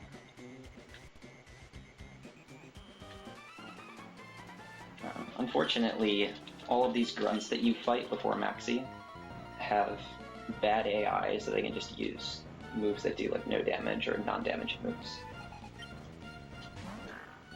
Like this thing has swagger, so I'm not gonna try to get Torrent off this. 52 health though. That is unfortunate, because that is too,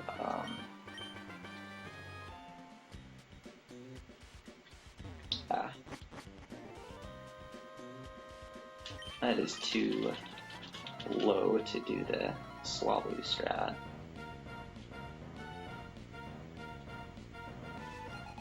So I think I'm just gonna try to get it here. It's gonna be slow, but then I could do the strat that you're meant to do.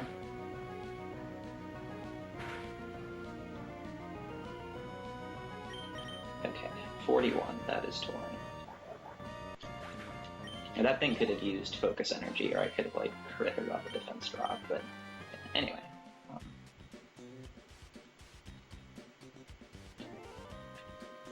Nice extra step. But that movement through that section, if you are 1 tile off, then you hit one of the trainers. So you have to turn on a specific tile twice, or in my case, I did the first part correct, and then I took an extra step the second time just to be safe.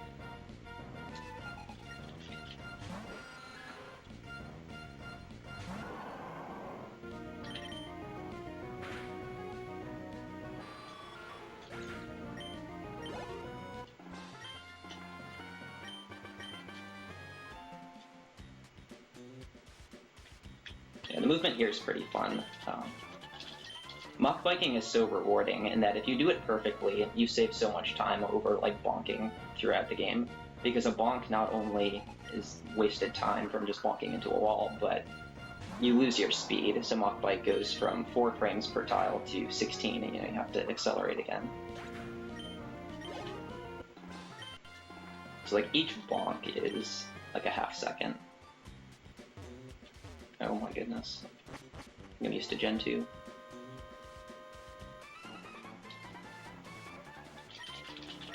And then in a lot of the sections, like the one I referenced early, in this hideout, if you are off by one tile, you get an extra trainer. And at this point in the run, you really don't need the experience.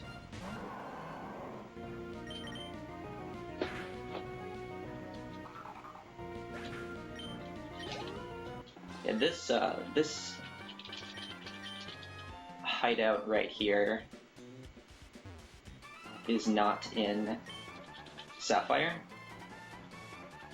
Sapphire just goes straight from Winona to Slateport for the cutscene there, and then straight to the Aqua hideout. So you miss out on a lot of experience, and Sapphire is just like under-leveled for the whole game. It's a faster speedrun, it's about 2 hours. But just about every fight can kill you. I kind of like this pacing better, where the fights are safer and there's a lot of free fights where you're just building up experience. Because it allows you to focus more on minor things in routing, like PP management, movement, menus.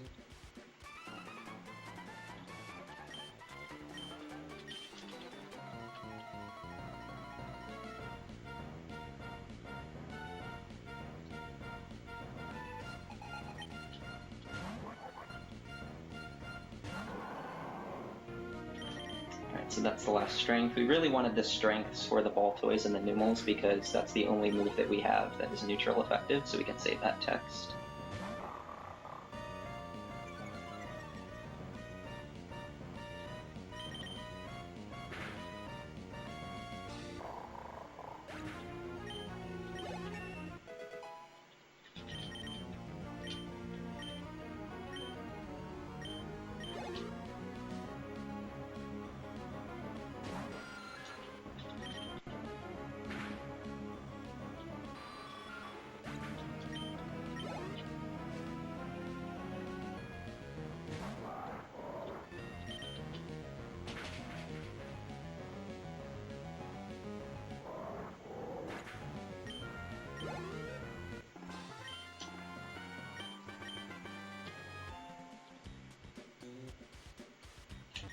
Oh, did I actually get that movement for once? So this max revive is necessary for the Abraless route, and it's necessary for Tate and Liza. It basically takes the place of Abra getting a turn on that fight, rather than giving Abra a turn and then using a normal revive on cast form. We just use a max revive on cast form, and then we hope that our cast form can tank an attack. Some cast forms just can't take a psychic on that fight, and so you have to just get lucky. This cast form is a beast.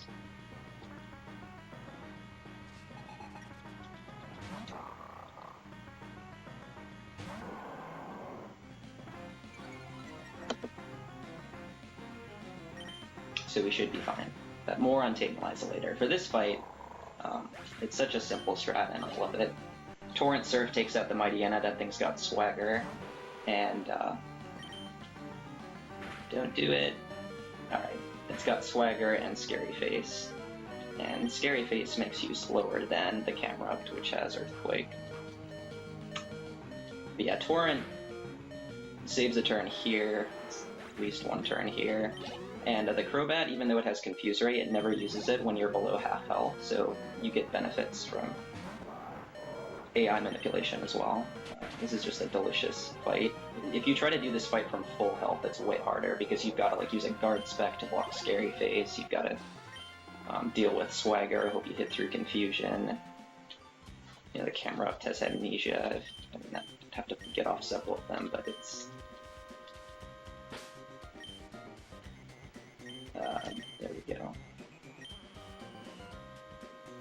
It's so nice to be able to abuse Torrent.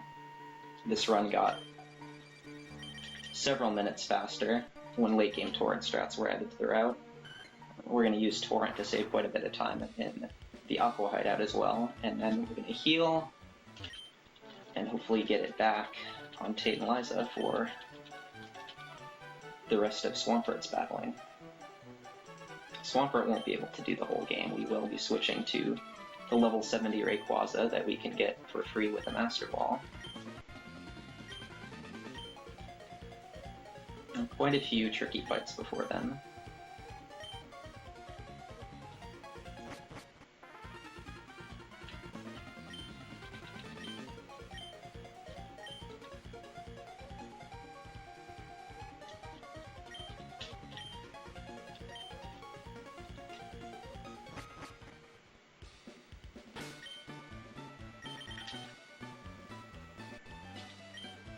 Flying, especially with this GameCube controller, one of the trickiest parts of execution.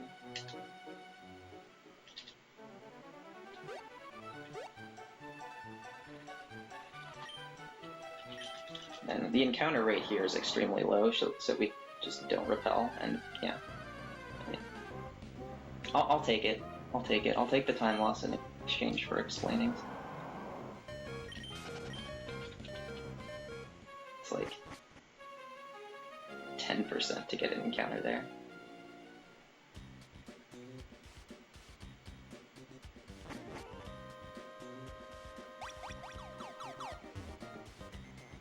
A trick that I probably should have explained earlier that's used quite a bit in the hideout here is when you are facing a certain direction and you need to turn, it's faster to continue moving in that direction because turning from a stationary position wastes 8 frames. And even if you are right up against an object, it's faster to bonk into that object and turn so that you don't get the turn frame. Like, you might notice it here. Not really, you can't really notice it on these warp tiles, but maybe there. It's more noticeable than in Gen 1 when it's just a couple frames. Bonking just takes 1 frame if you do it quickly, so you save 7 frames if you perfectly bonk and then turn.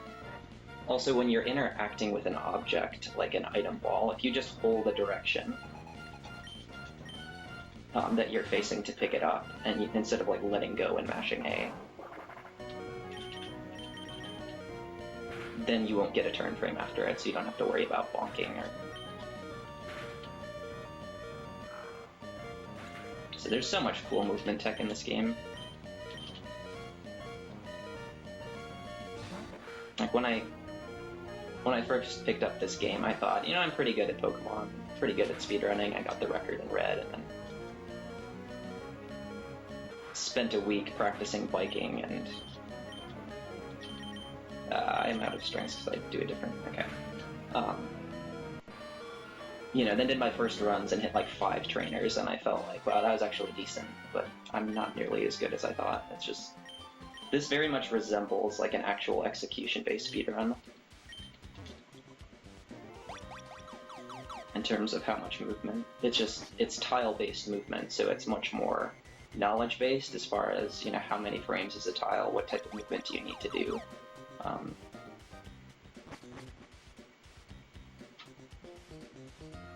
And of course, it's still very much a Pokemon games in terms of the luck involved and all of the routing out your experience and HM slaves.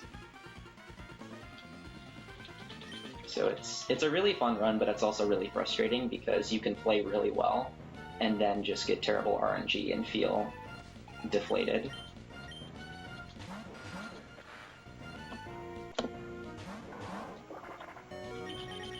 Yeah, this is one of several double battles that you could do as a single, but it's slower. Since I have Torrent, I just want to hit the Carvana with a 50% Surf. A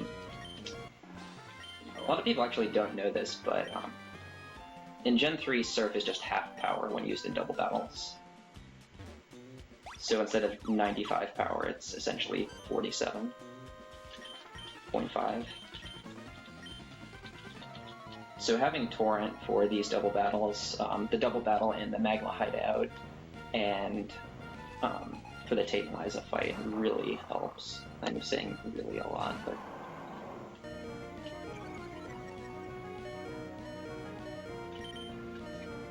you know, the Golbat coming up here, he does not die unless you are in Torrent. And this guy has Super Potions, so he would use a Super Potion after you used one Surf.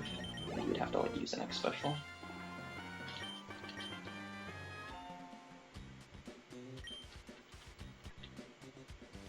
So I'll just use this entire split to talk about the Tate and Liza fight. There's a spinner dodge coming up, but it's fairly simple. You're in the water and you go faster in the water, so you can just wait for the spinner, essentially. I'm using a rare candy here because I just barely got level 41. I mean, pretty simple stuff here. But the Tate and Liza fight is not so simple.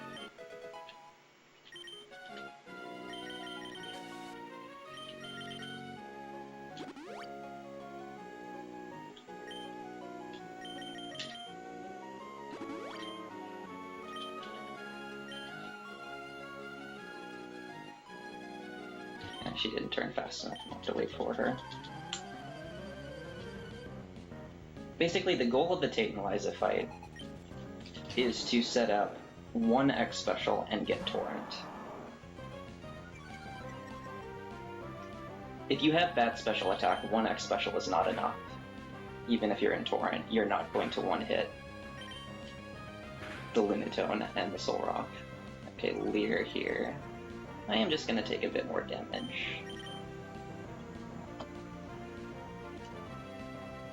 Here again, brilliant. I really just need Bite. Oh my goodness.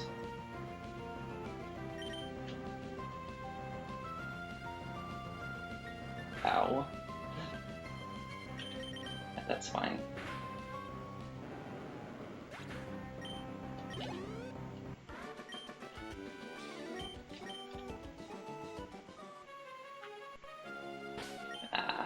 She was already facing that direction, so I wasn't sure when she turned.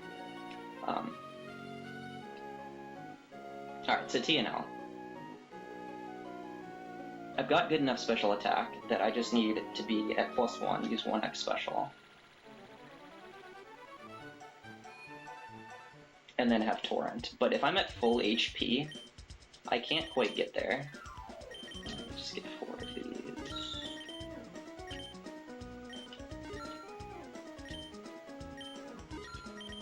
I mean, normally you don't buy this much, but since it's a marathon, we'll be safe.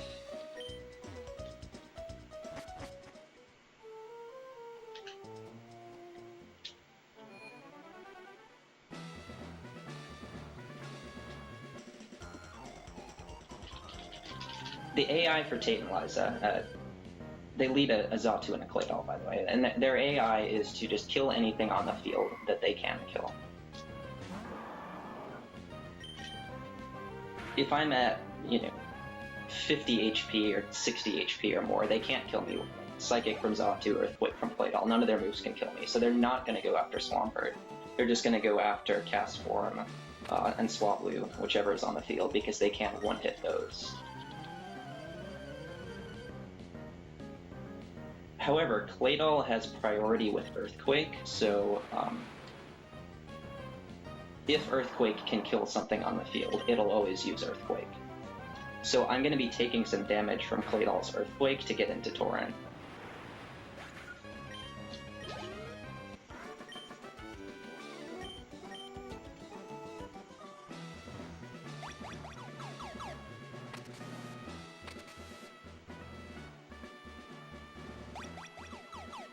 Make sure I do this puzzle correctly. Okay.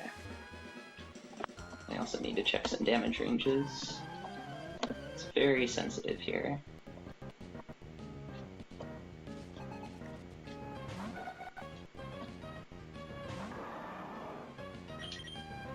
Okay, so 36 to 43 damage with Earthquake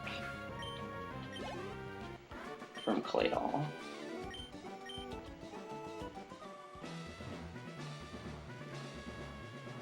This could be some awkward health, actually. Interesting.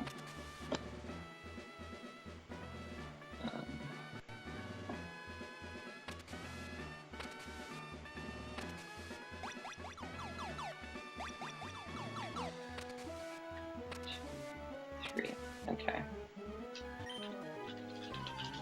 I need to take enough damage that 2 Earthquakes puts me into Torrent, but 1 Earthquake does not put me in range to die to a Psychic from Xatu, and I have a minus Special Defense Nature. This should be okay. 2, 3... 48 to 57.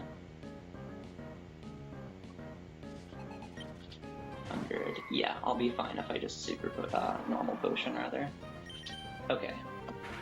We're all set. We're gonna save because if you get critical or miss the damage range on the Lunatone, you're just dead.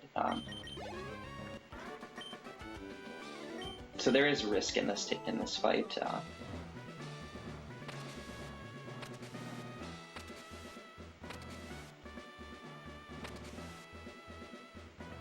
But if all goes as planned, it'll go very fast.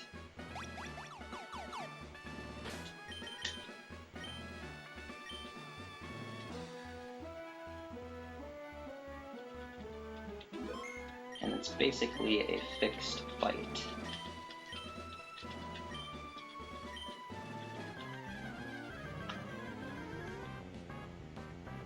So turn 1, Xatu's going to use Psychic to kill Castform, Claydol's going to use Earthquake.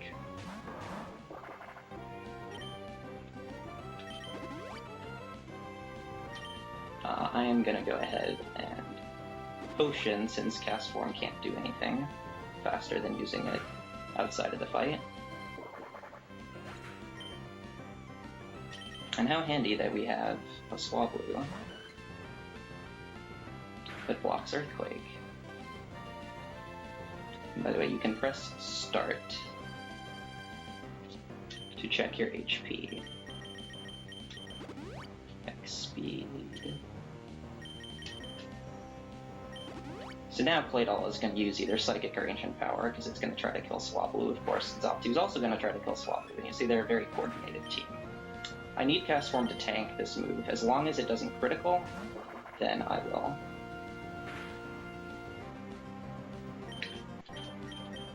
Alright.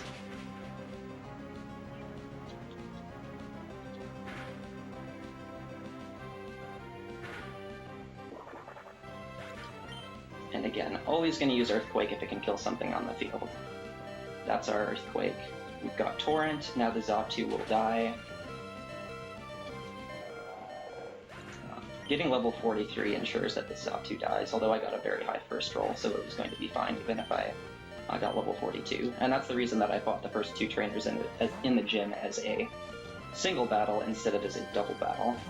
Gives more experience to Swampert, so I am level 43. Solrock always goes down. Lunatone is like a 71% range, so yeah, it's risky. But the payoff is so good. Look at that fight. And big shoutouts to Vincento, 3401, and Worcester for helping with the strategy for this fight. This fight is like 2 minutes faster than when like the first routes of this game were made. It's crazy.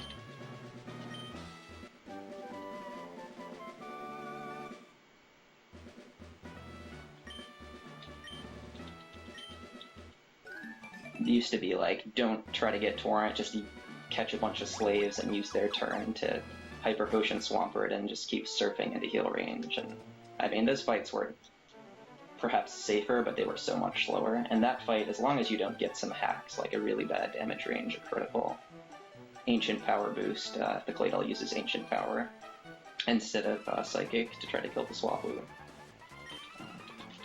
Really has to be one of those things. Not to say that runners don't fear that fight. There's just so many things, and if one of them goes wrong, it's rip. Okay, so now we've got Torrent again, but this Torrent is too low. We are going to die to the next attack. Obviously, these fights are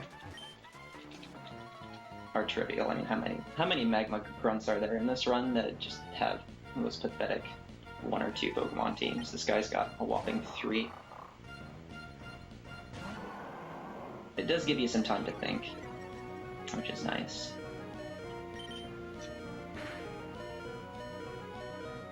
Of course. Yeah, thankfully we've got some pretty high HP. We have like 25 IV, so Torrent is 51 or less. If I use a normal potion, I'll be at 44, and that is enough health to tank the next attack.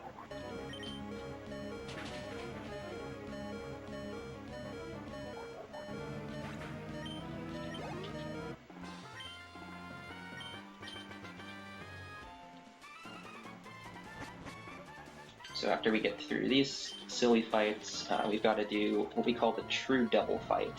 You fight alongside Steven. You know, Steven's the champion in Ruby Sapphire, so he's got to be a really good partner, right? Totally.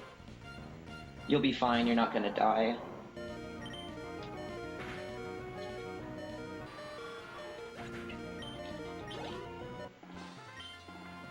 Not even close. Steven doesn't help you very much, so you've just kind of got to do the fight on your own. Maybe he'll help you a little bit, but you enter the fight in high Torrent hoping that they won't attack you because they wouldn't be able to kill you. You set up a guard spec and an X special so that your speed can't get lowered, and then you just want to hit the Mighty Enas.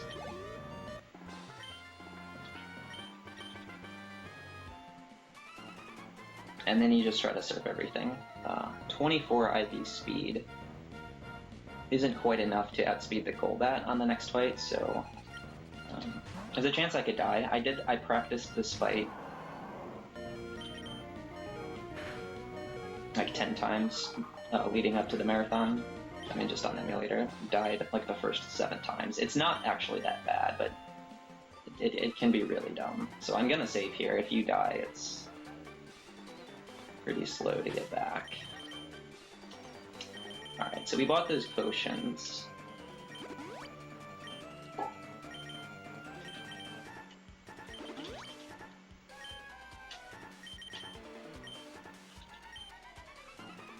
And this fight is the main reason for it. You often end TNL, Tantaliza, at low enough health that you can potion and still be in Torrent.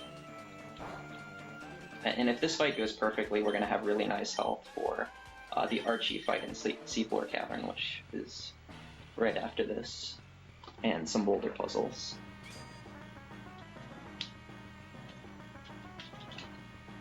The old strat for this fight was just heal the full and spam surf, and you just get more of that swagger, scary face, having to heal. It's really, this fight is awful no matter how you do it, but if it goes well, it looks very clean.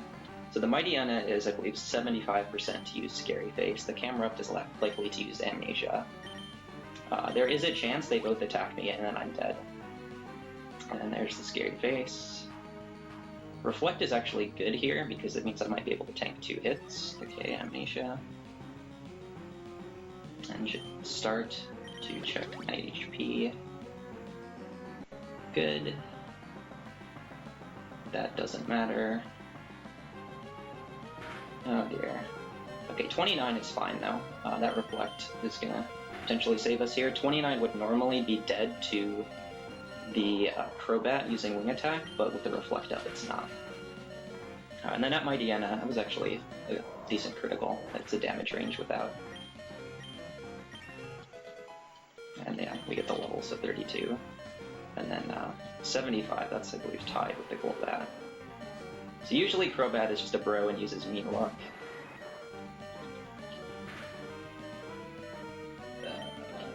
Okay, we got the Withdraw AI. So the Withdraw AI is when you use a super effective move, or when you use a not very effective move. In this case, it's Matang, then keep target. I actually don't know why that switch happened, but it's really good. It's a free turn. And the Golbat doesn't die, so it's fine. That was weird. And the Confuse Ray on the Tang. He can't use Confuse Ray on me because my health is too low. He's always just going to use an attack move. And there's the Mean Look. And won the speed tie. Brilliant. Alright, excellent fight. The switch out is actually kind of slow. But we'll take that. 32 health, that is... Is that enough health? It's enough health for the, I gotta check my damage ranges.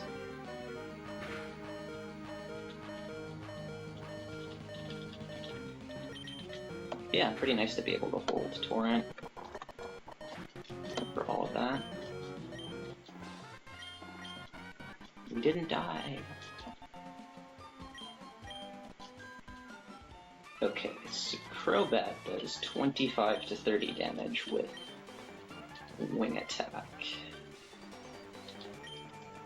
82. Alright, I'm gonna just do the Surf Strat.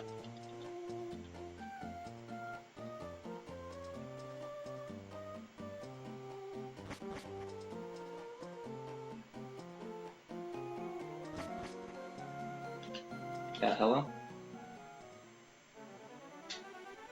Getting on your bike is just the hardest thing. Just try to go too fast and you just walk all across town.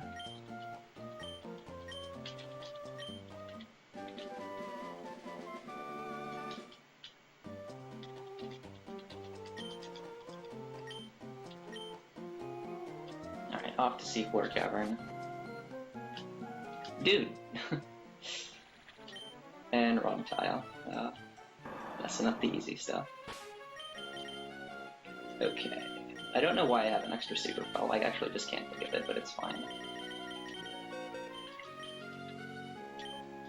So, our lovely Swampert here is now an HM slave, but he's still gonna get us through the next fight.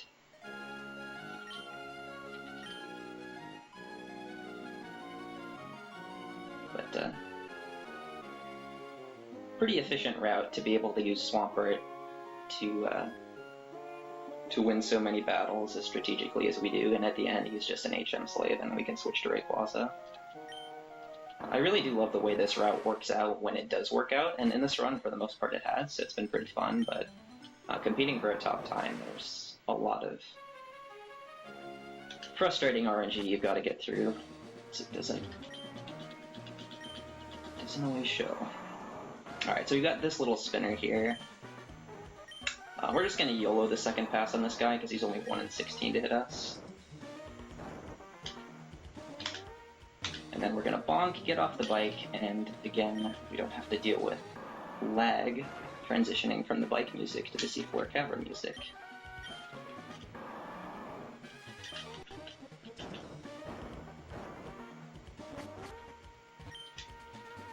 Also, when you're pushing boulders, it's faster to do that running rather than biking, because you'll just be on bike speed 1 if you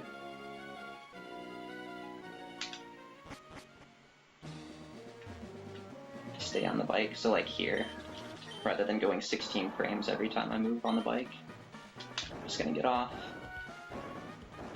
And then I'm not gonna get on the bike here because of the lag going from that room to this room. Just gonna run the whole way. It saves a few frames.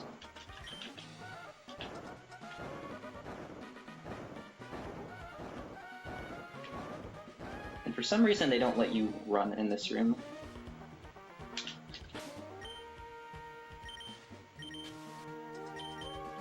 And that repel timing is very precise. And another save, and like, these fights are not that likely at all to kill you, it's just the fact that you have to go all the way back through, use a bunch more repels. It's just so slow if you die that in a marathon it's worth it to just take a few seconds to save. Really, that's this whole run, is no individual fight is that bad. It's just you add up all the fights in a nearly 3-hour run, and one of them is bound to critical you.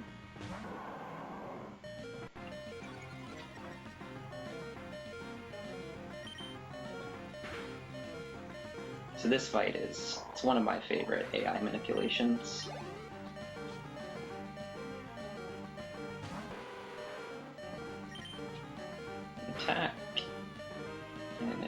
25 to 30 damage. No, we don't want this to kill. And it did. I almost want to reset because you guys don't get to see the fun strat, because now I have to heal. That's meant to live. Of course, if I critical, it doesn't. But yeah, I didn't have good enough health to do the alternative strat where you just one-hit it. Okay.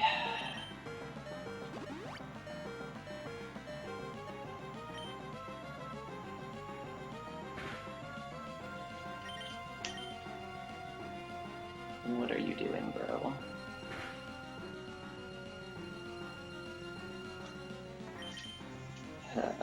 Wow. What normally happens is the Crobat lives, and then you see these super potions. He just uses the super potions while you set up. That is so obnoxious. And of course, if we had one shot here, it'd be a bit easier, but it's you're not playing around a bad critical.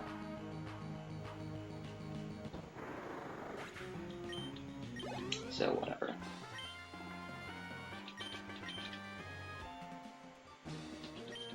A lot of cool strats in this run, you guys got to see most of them.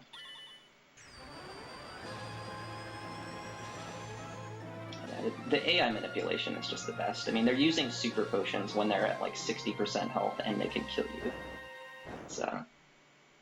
And the funny thing is the AI actually gets worse in Gen 4. I don't know about Gens 5 and 6, but just about any Pokemon game you can do a lot if you understand how the AI works in order to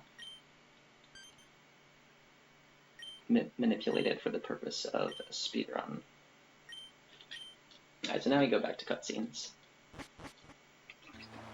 Fun fact, there's a cutscene coming up where Rayquaza is calming Groudon and Kyogre and returning peace and whatever it is. There's actually RNG in how long the cutscene takes. These cutscenes are just text, but yeah. So, place your bets now. The cutscene varies from 1:06 to 1:18.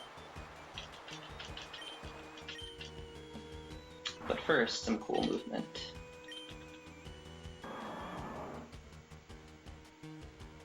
Gotta make sure we're on the correct surfing tiles here, or we're going to hit trainers. If you have never played or speedrun Emerald before, and then you do a blind run of it, you usually hit like 4 of these swimmers. And I have done it many times.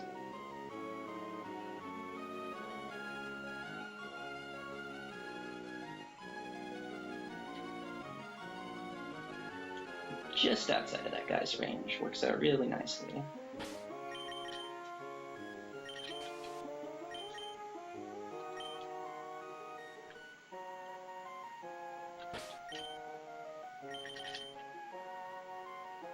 Oh my goodness, I'm the best flyer.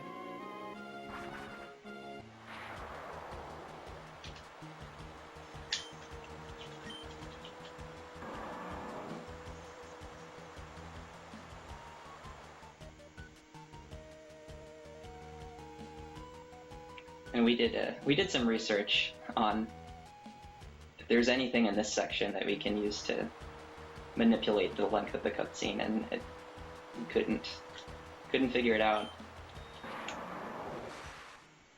Gen 3 RNG continues to puzzle us.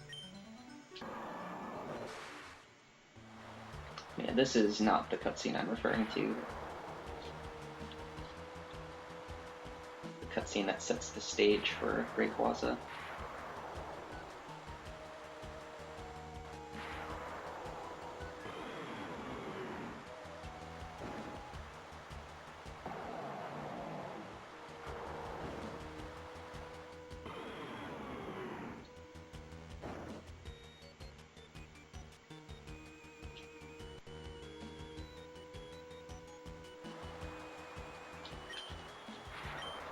It really is striking to me doing this run. This is the first time I've done a commentated run of this game, like how much of it is cutscenes.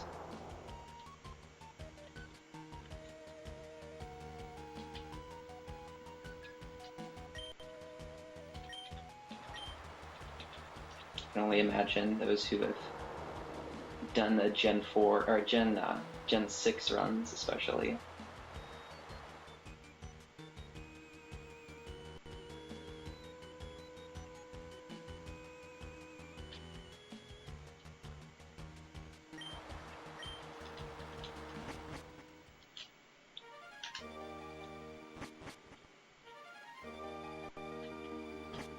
Okay, so we got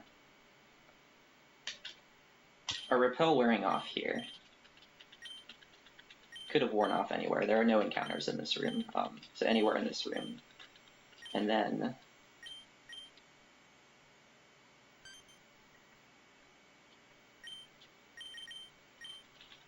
we've got to escape rope out of here rather than taking the time to bike out.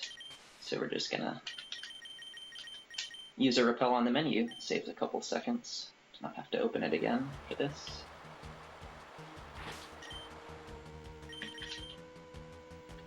See there, I do the hard flies easy. I can't believe how consistent I am with getting the harder movements and messing up the easy ones. Okay. So we're gonna just blitz these guys. Alright, cool, they didn't see us. Works out really nicely that all of your slaves are dead after Tate and Liza, so that you can just go under that double battle. If you have 2 Pokemon, then they will see you and you have to go above them. And we're gonna be coming through that route to Sky Pillar once more, so we save about a second in movement. And you see that on a lot of Pokemon speedruns, actually, making sure all of your slaves are dead to avoid a double battle, sometimes in more creative ways than this.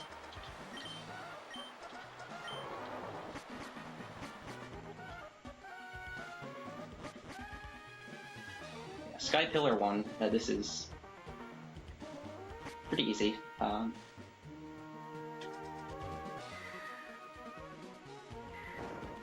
We're gonna just run this bit so that we don't get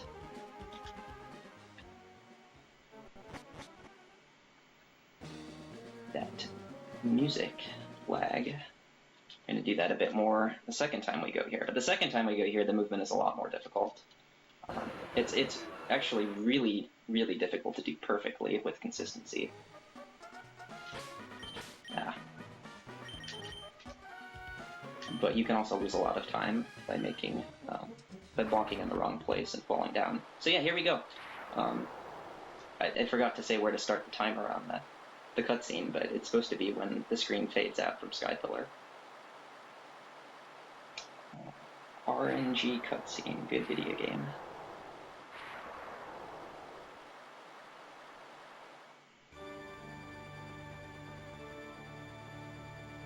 And it's at the very end of the cutscene when Sutopolis's skies are clearing.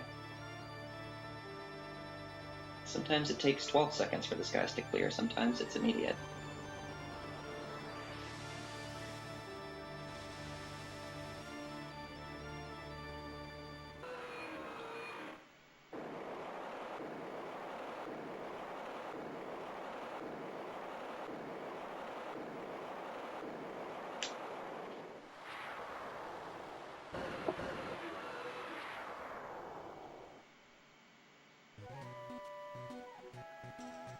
Oh, look at that RNG, that's brilliant.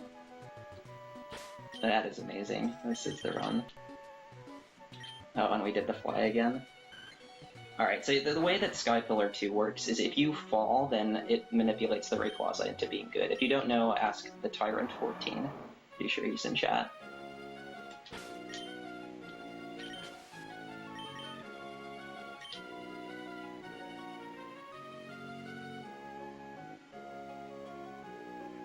So yeah, if I fall, I'm gonna lose some time. It might mess up my repel timing, might have to use an extra repel, but I'll get a great Rayquaza.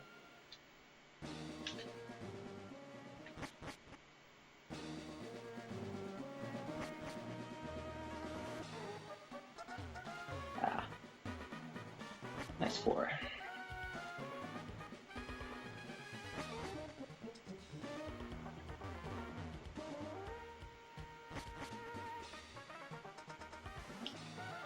We didn't fall, but a lot of silly bonks.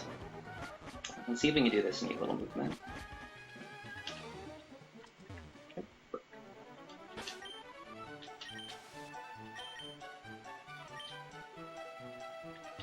Alright, well we did that. You get off the bike on that little rock. But that was actually pretty bad. I mean, it's not nearly as bad as falling, but that movement is a bit easier than I made it look. Alright. Do we just throw a Pokeball here to save a frame? If it doesn't get in, that's fine. Oh, my finger slipped. No fun. Speaking of Tyrant, I believe he actually did that once. Just caught this guy in a Pokeball.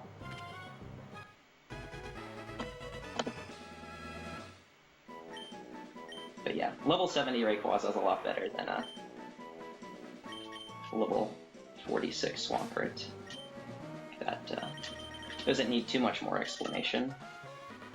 But how we use Rayquaza has evolved a bit over the years.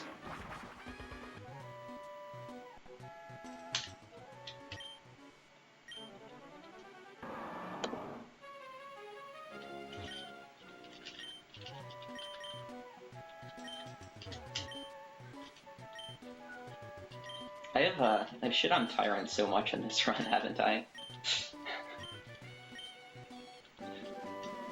And then I've been like praising Vince and Worcester.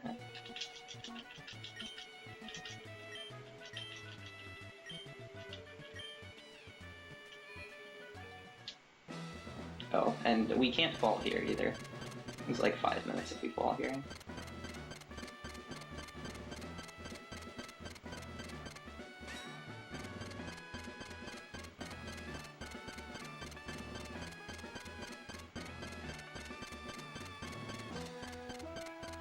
Alright, we did it. Super challenging puzzle. But I mean, it's impossible to not be nervous here if the run is good, because your fingers are going to be sweaty, and you know if I mess up, somehow I lose 5 minutes. It's silly, but just the way we are. Alright, so this fight is kind of annoying. We used to get Person Berries for Rayquaza, and then we would just Outrage. Outrage lasts 2 to 3 turns. Sadly, it's not like Thrash in Gen 1, which is 3 to 4. So, ideally we 3-turn, and then we just fight through Confusion on his last Pokemon. If we 2-turn, we're just going to use a Heal Powder. But it's faster to have a Person Berry here, it's just not faster to have gone out of your way to get the Person Berry, and then equip it, and then have it for this fight. So yeah, Person Berries were routed out about 1.5 years ago. Alright, we got the 3-turn, now let's get the fight through. Yeah, Tyrant was actually the one to make the those torrent strats for the True Double. I mean, there have been so many Emerald runners who have contributed to the route as it is now. Okay, well that's a standard fight. The damage could end up mattering, but I've got a bunch of healing items.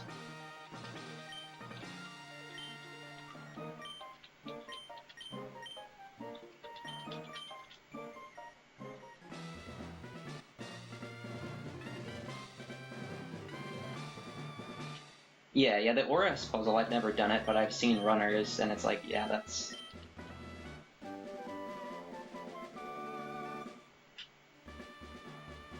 quite a bit tougher. But here you'll see why. I'm just going to drop down here because this is how you exit the gym. You're going to see why I don't want to... Yeah, like so. Look at all these trainers. You have to fight, like 4 of them.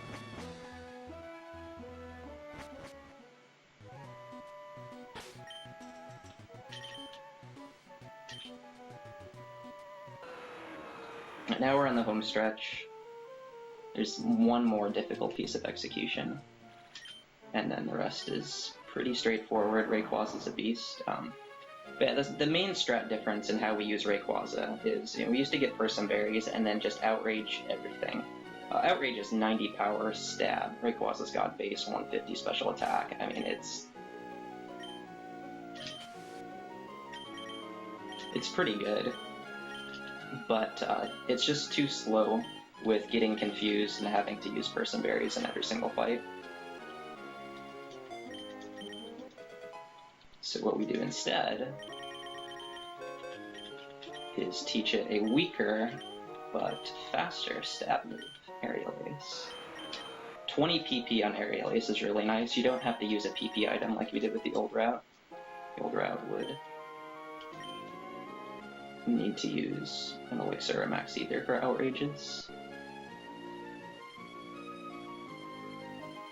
So the main problem with relying on a weaker move is if Rayquaza has bad special attack, you can lose a lot of time. You're not going to die unless you play risky. I mean, again, you're level 70, Elite Four is level 50-something, so 40 and 50 something.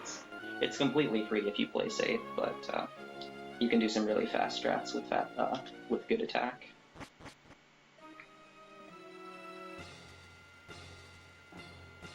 And we're going to find out a little bit about our attack here. The Altaria is guaranteed if I have above average attack.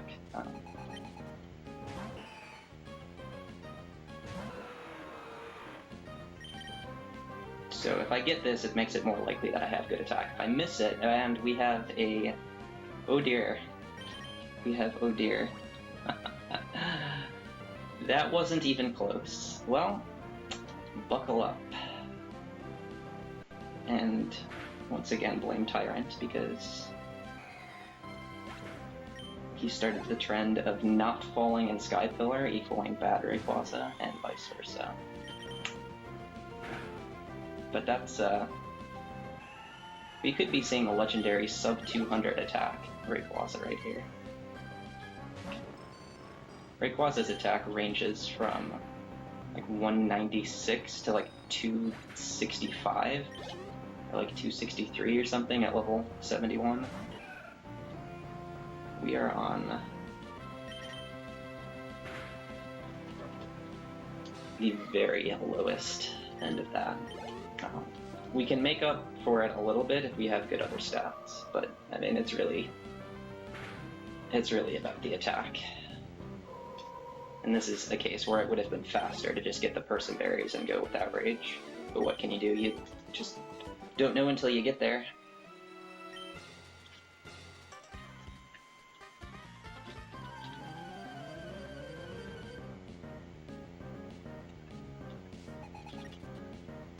It's entirely possible that the Elite Four goes out without a hitch. But it's not possible that I'll be able to do it as fast as I would like. You know, I have target splits for this game, and they assume that I have reasonable attack. I'm going to be losing time to those.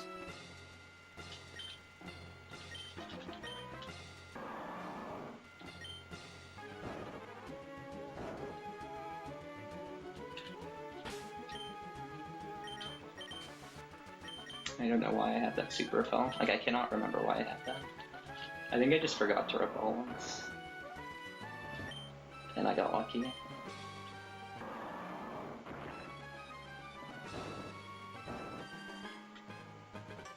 Well, good movement so far. I actually think it's been perfect. There's two pieces of difficult movement. One is just a very tight movement across the bridge and down to the ladder after this fight. If you mess up, you just lose time to bonking. And then there's a spinner manipulation that, if you mess up, you hit a trainer.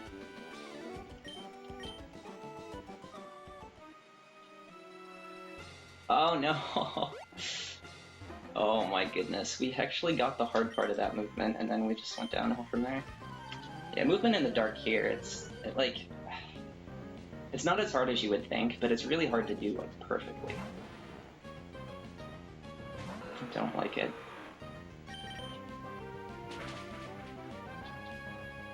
But yeah, here we go, level 71. I'm expecting the worst here. 196. 196. 196. Yes. 0 IV minus attack nature.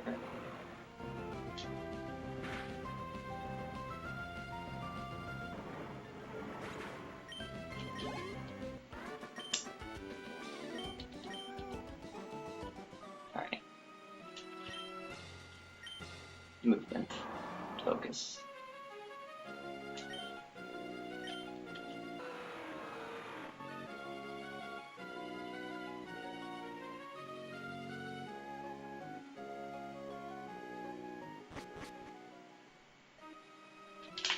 I messed up.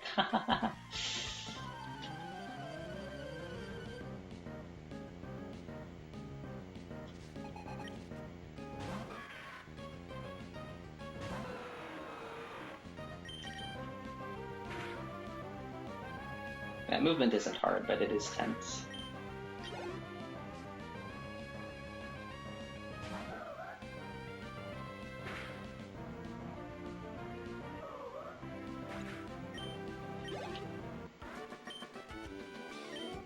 So now I have to do this. What I meant to do... I did it again! I meant to go one tile to the left there.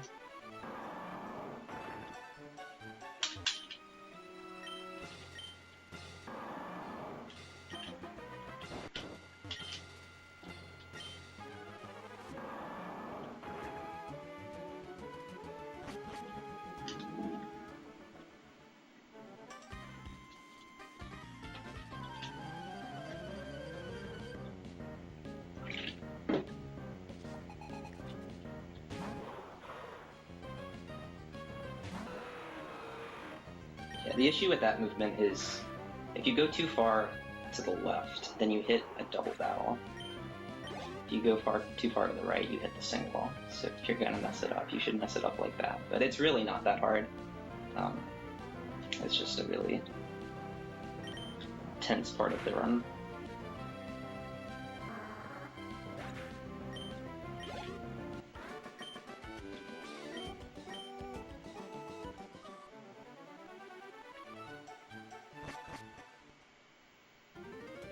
Well, if I have time, I'll show you the stats.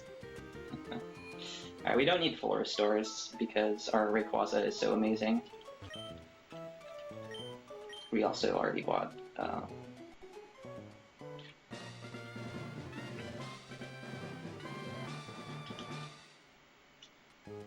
Hyper Potions.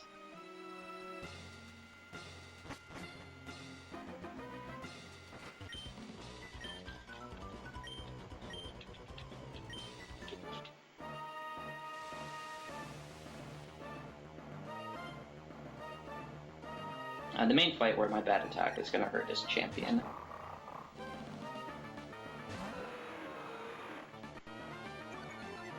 Sydney is just a joke.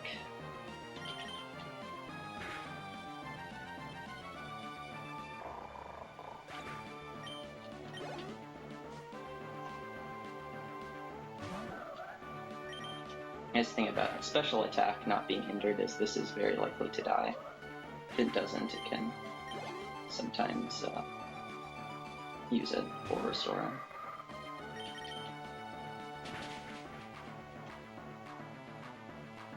And Abraless is really nice here because this does not die to extreme speed or waterfall, so you just have to start outraging here. You could use Fly, but Fly is basically an extra turn. And the Shiftry has double team.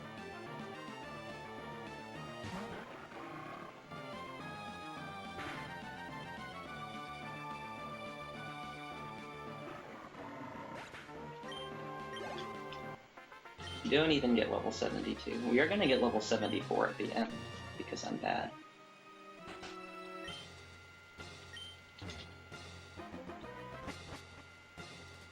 It's a good thing we bought extra X attack. We didn't buy... Did we buy extra X? Yeah, we did.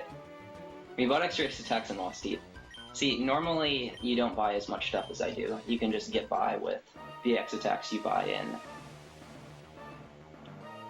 Petalburg. But I bought an extra X speed for Rayquaza because sometimes that can come in handy. So I didn't have enough money to buy all my X attacks. So we have 17 X attacks here. It should be enough. Pretty sure it'll be enough.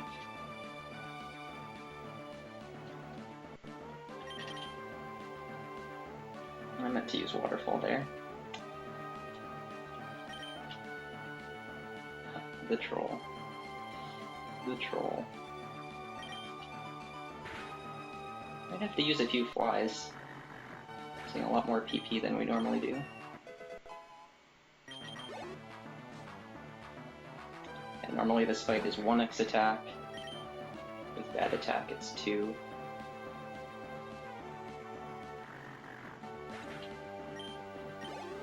can also use X specials here, but I want to save those. Did I start my outrage early again? Yeah, I did. This is falling apart so fast. 0 to 1, man. It's a good thing it's happening now, though, because... Alright, we got it.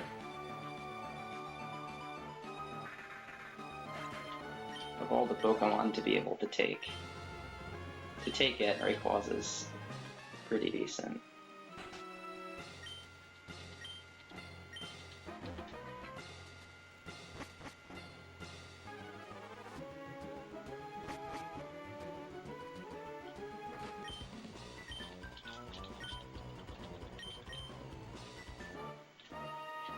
We'll lose more time here.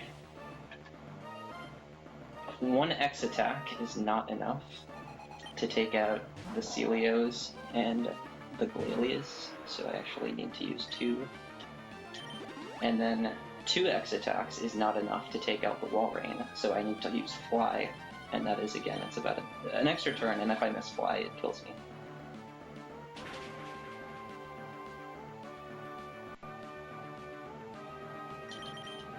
Thankfully, Rayquaza's ability negates weather effects, so I'm not taking damage from Hail. I still do lose a lot of time to Hail. Each text box is a couple of seconds.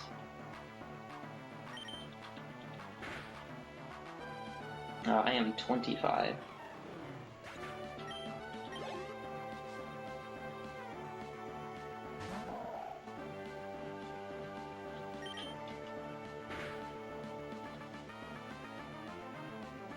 By the way, a good run would have been done about 5 minutes ago.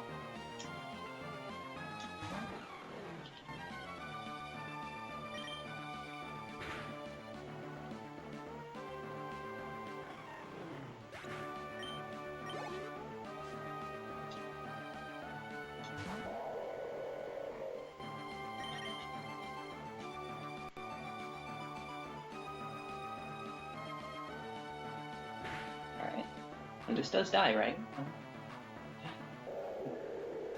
I looked at all the ranges. I mean, the sad thing is, unlike with your starter, you can't just reset if Rayquaza isn't good enough. You just take what you get, so you have to actually route. Well, what do I do if I get bad attack? You're not going to just reset this far into the run if you had a really good run to this point, so...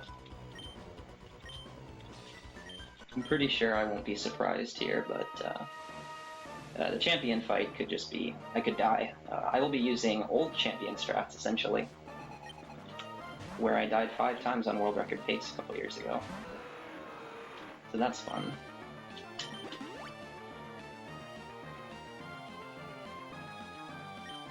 So 2 X attacks here, instead of 1. You need pretty good attack to be able to do 1.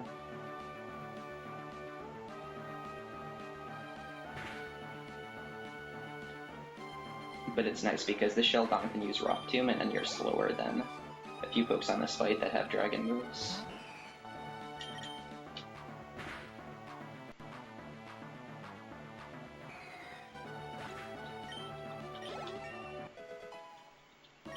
Oh, and we get level 30, 73 for the Flygon.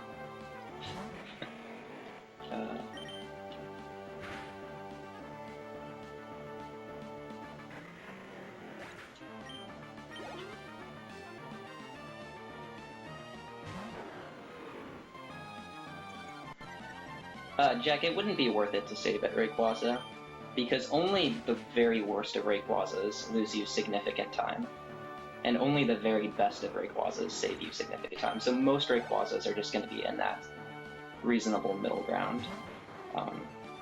It would only be worth it if you could save and manipulate a good one consistently, which, I mean, maybe you can do, but I mean, you would have to be really good. I still don't know if that would be faster.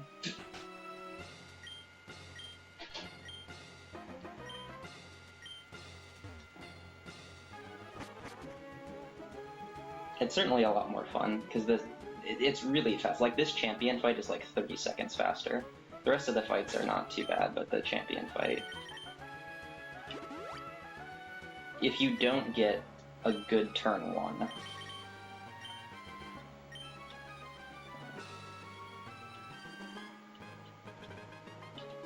from the Whale Lord, it can go very wrong.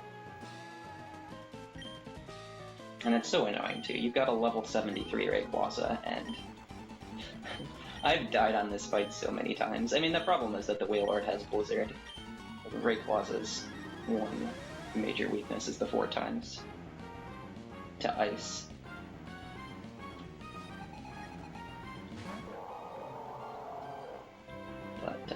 You get Kyogre and Sapphire, and you have like an easier time with the Elite Four with a level 50 Kyogre.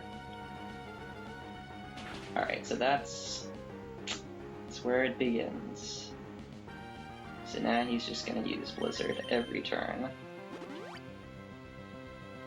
until he misses or runs out. Alright, so now normally we would just go, or we would have gone without healing, but because our attack is so bad, we've just got to use another one, hope I don't get crit. Alright, no freeze.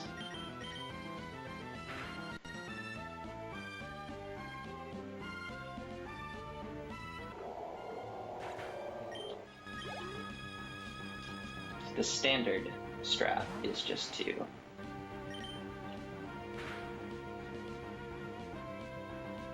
use Fly there, but Fly does not kill that Whale Lord. With this attack, it's like a 60% range or something. So you've just gotta wait until he misses to get the second X item up. The old strats here were to set up 2X specials, because the Melodic is a beast with a plus special defense nature, and it doesn't die without that, and it has Ice Beam.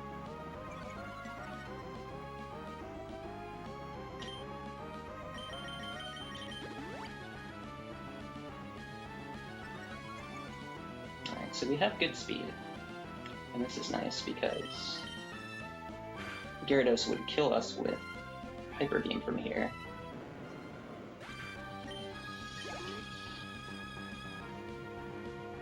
If it were faster.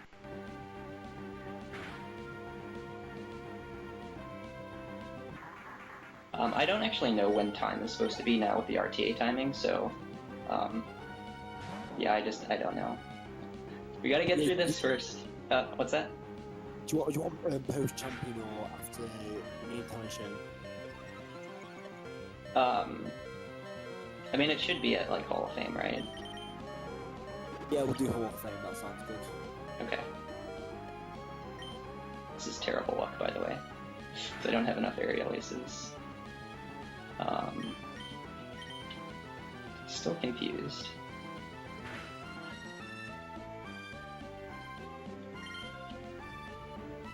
This is not meant to happen, but it's pretty unlucky.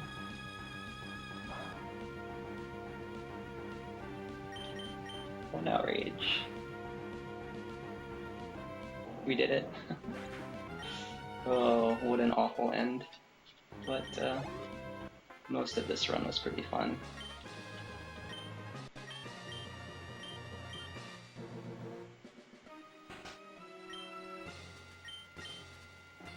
So I'll just mash. And you guys can stop the timer whenever.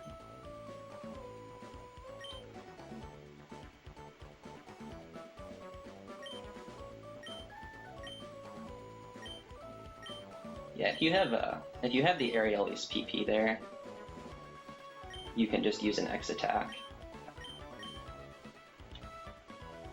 With my attack, I don't think you can. In Gyarados, Intimidate means that if you've used one X attack on the Whale Lord, you're back to 0, and then using another X attack just puts you at 1. That's not enough to one-hit the Gyarados and the Whiscash with Aerial Ace. So you just go for Outrage, hope that you don't hit yourself. 75% chance to be fine.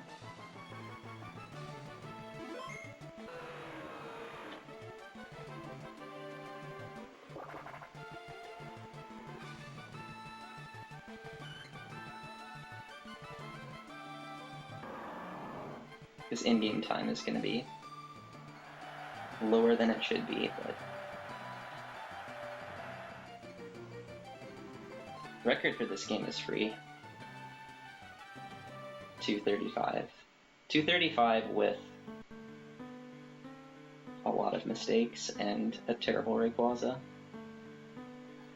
But yeah, I hope you guys enjoyed that. Emerald is, a lot of people enjoy watching Emerald, and I think it's because there's just so much going on when you're not in cutscenes. There's just so much execution, so many cool strats and fights, and a lot of RNG. Aside from the slow beginning, it is a good speedrun, and it's a run that I would definitely encourage people to pick up if they're willing to put in the time. I mean, you've got to put in some time to practice and understand kind of how the AI works. It's nothing too difficult, but it definitely is more of an investment than like Red, but it's very rewarding, at least when you're not grinding for a godly time.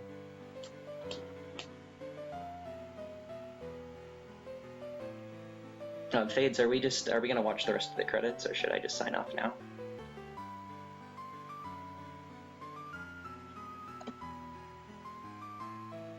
Rip Fades. Yeah, we'll watch the credits, but I'd like to give a quick shout out, because since Friday we've been streaming and we have just got qualified.